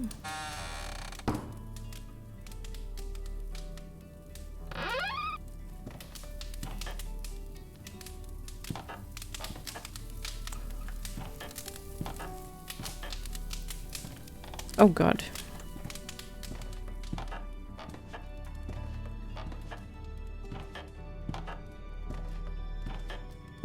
Being terrified by the lady.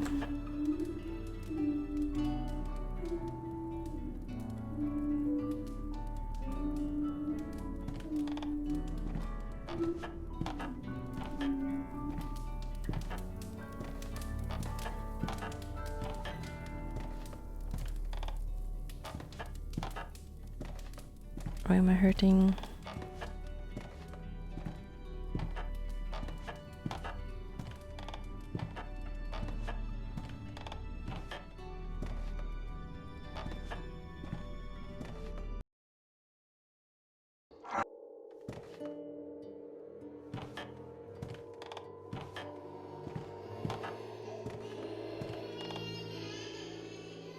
Maybe...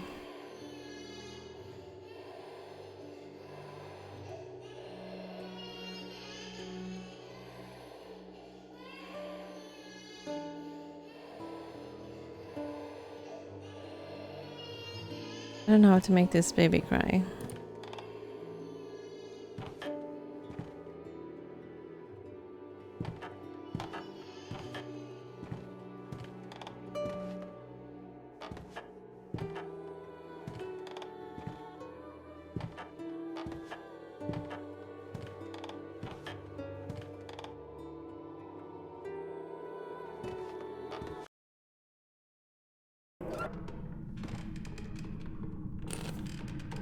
Maybe do something about your roots.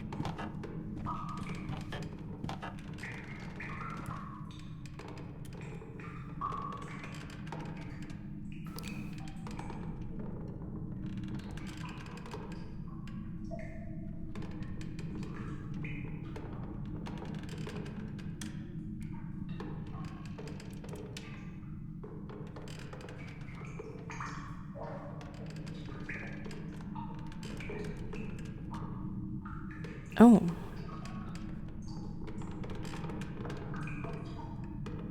I don't think I want that.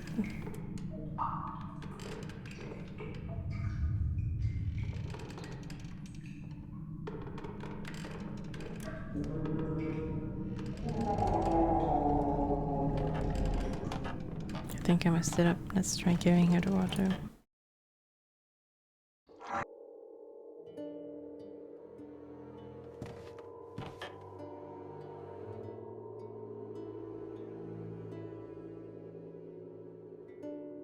Oh, okay.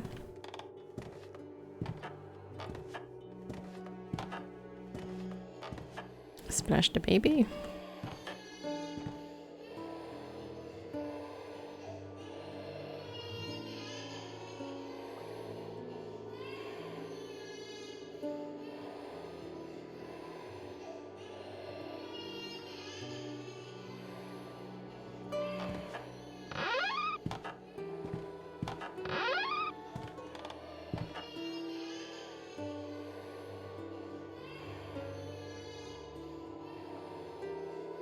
Oh, notes.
Yeah, I have to look it up how to make the baby cry.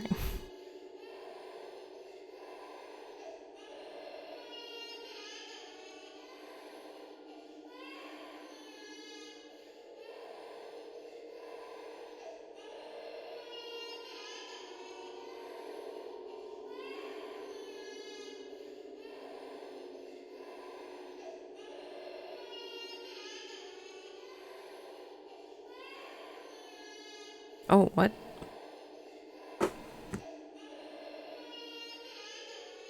Can't just stab the baby with the heated blade.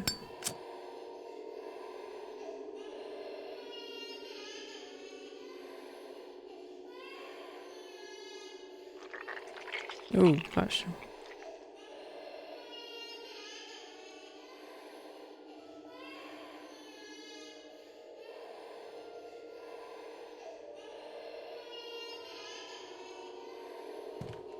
Okie dokie.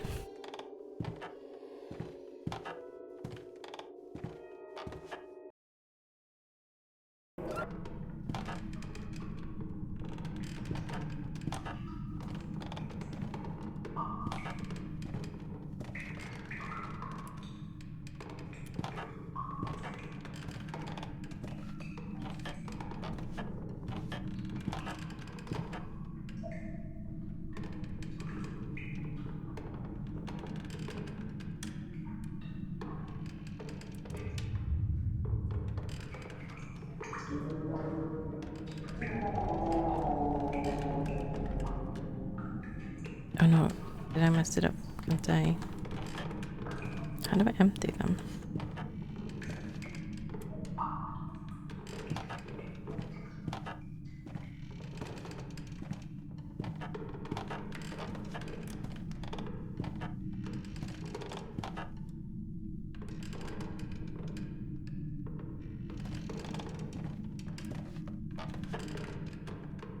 Crap.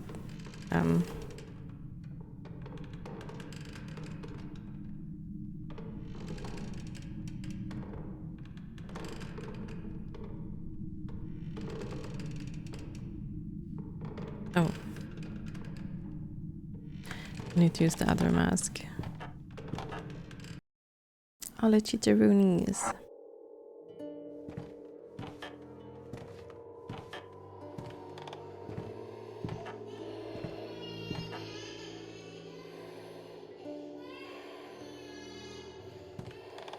Okay, and...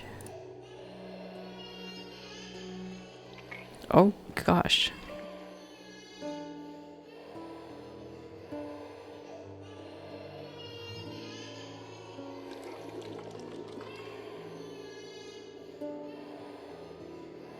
Okay, that's...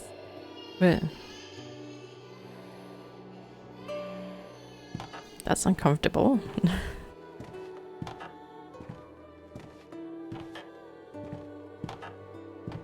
Okay, here we go.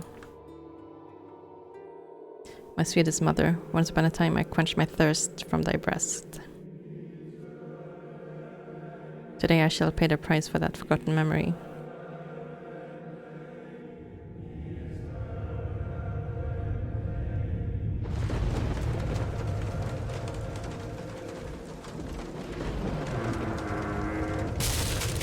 Ah.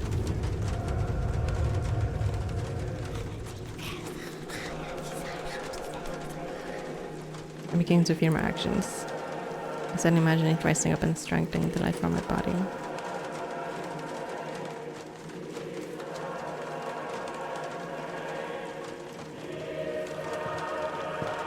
Ah, what do I do?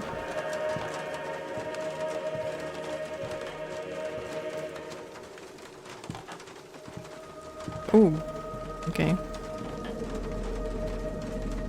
She's speaking to me. I can feel her presence seated in my corporeal form.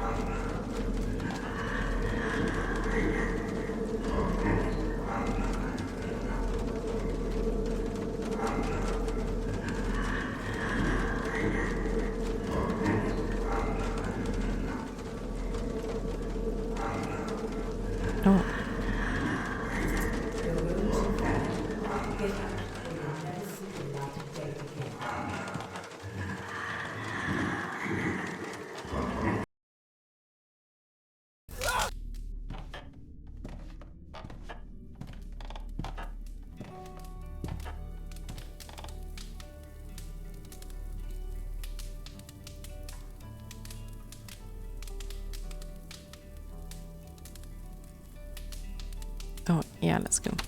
Forgive me. I couldn't save you.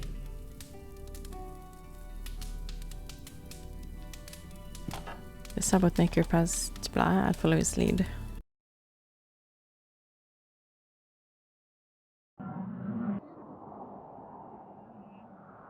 Your devoted servant has gained access to thy womb again. My beloved, I can no longer hide myself. I can't move. There we go. Button.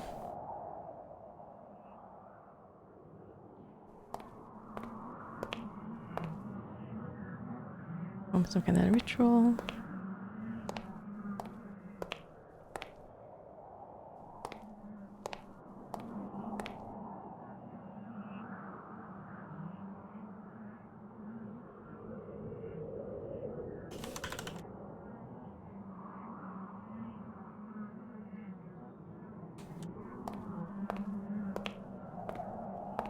And this is a murder mask. Mask of the goddess.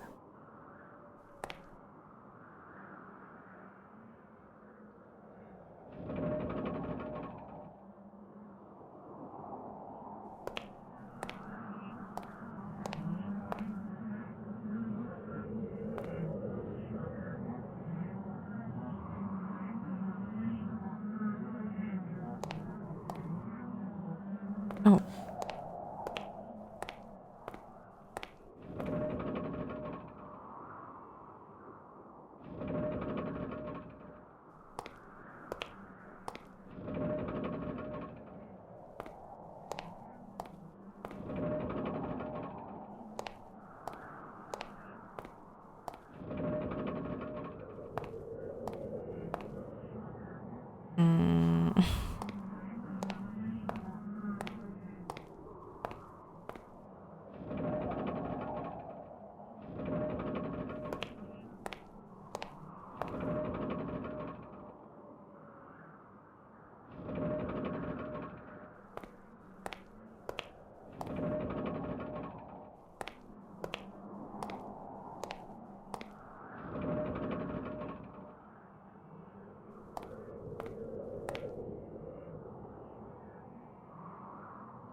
I wish I could see what was happening.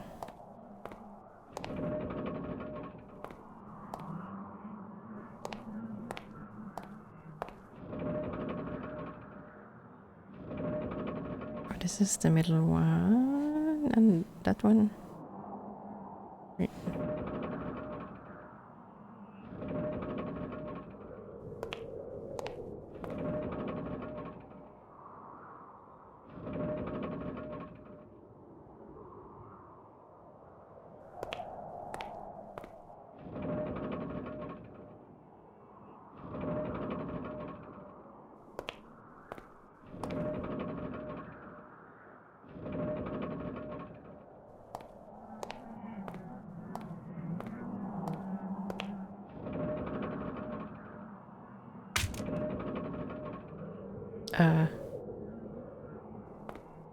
Okay. It was her. It was the mask calling me. The thirst for truth is worth nothing if I can't be near you, Anna. I have to wear this mask.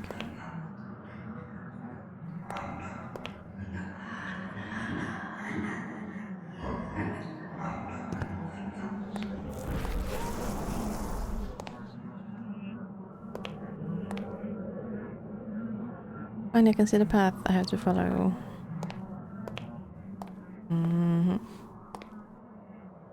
These mannequins are blocking the way. Just as I didn't deserve the injury that forever blemished me, you didn't deserve this fate either.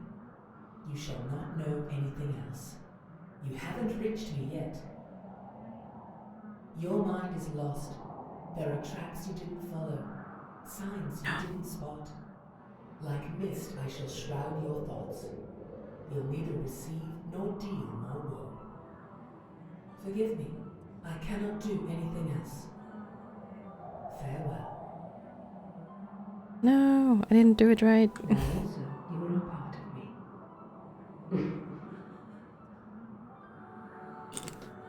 Interesting.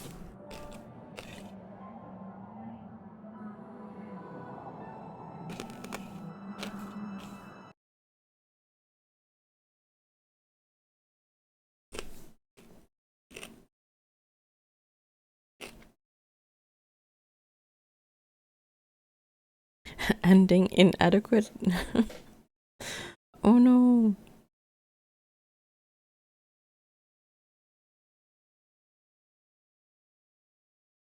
Ah.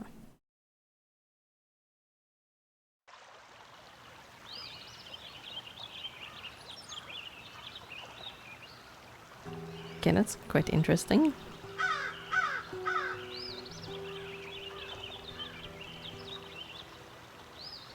I wonder what you have to do to make a perfect one.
Oh, I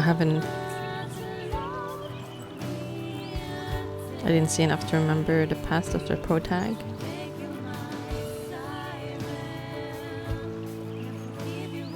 I had a chance to turn around, that's why.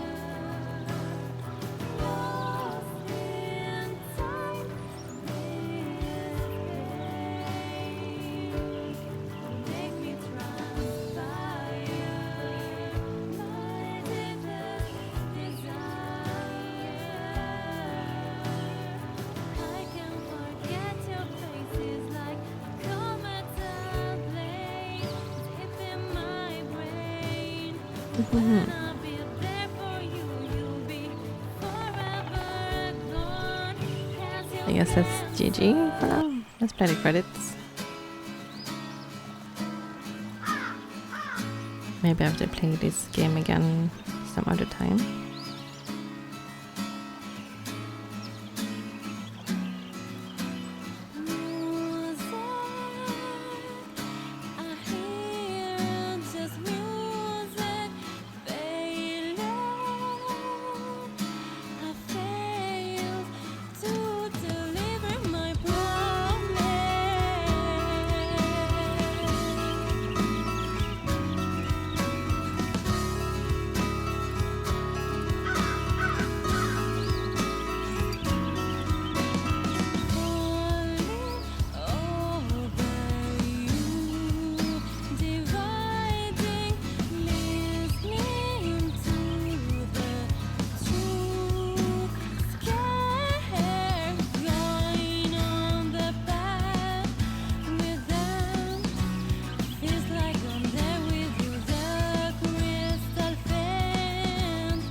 GG.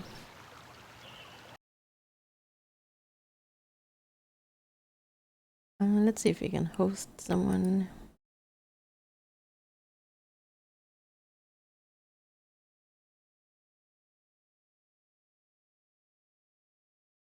Nah, not really. It's a fun game. Quite interesting.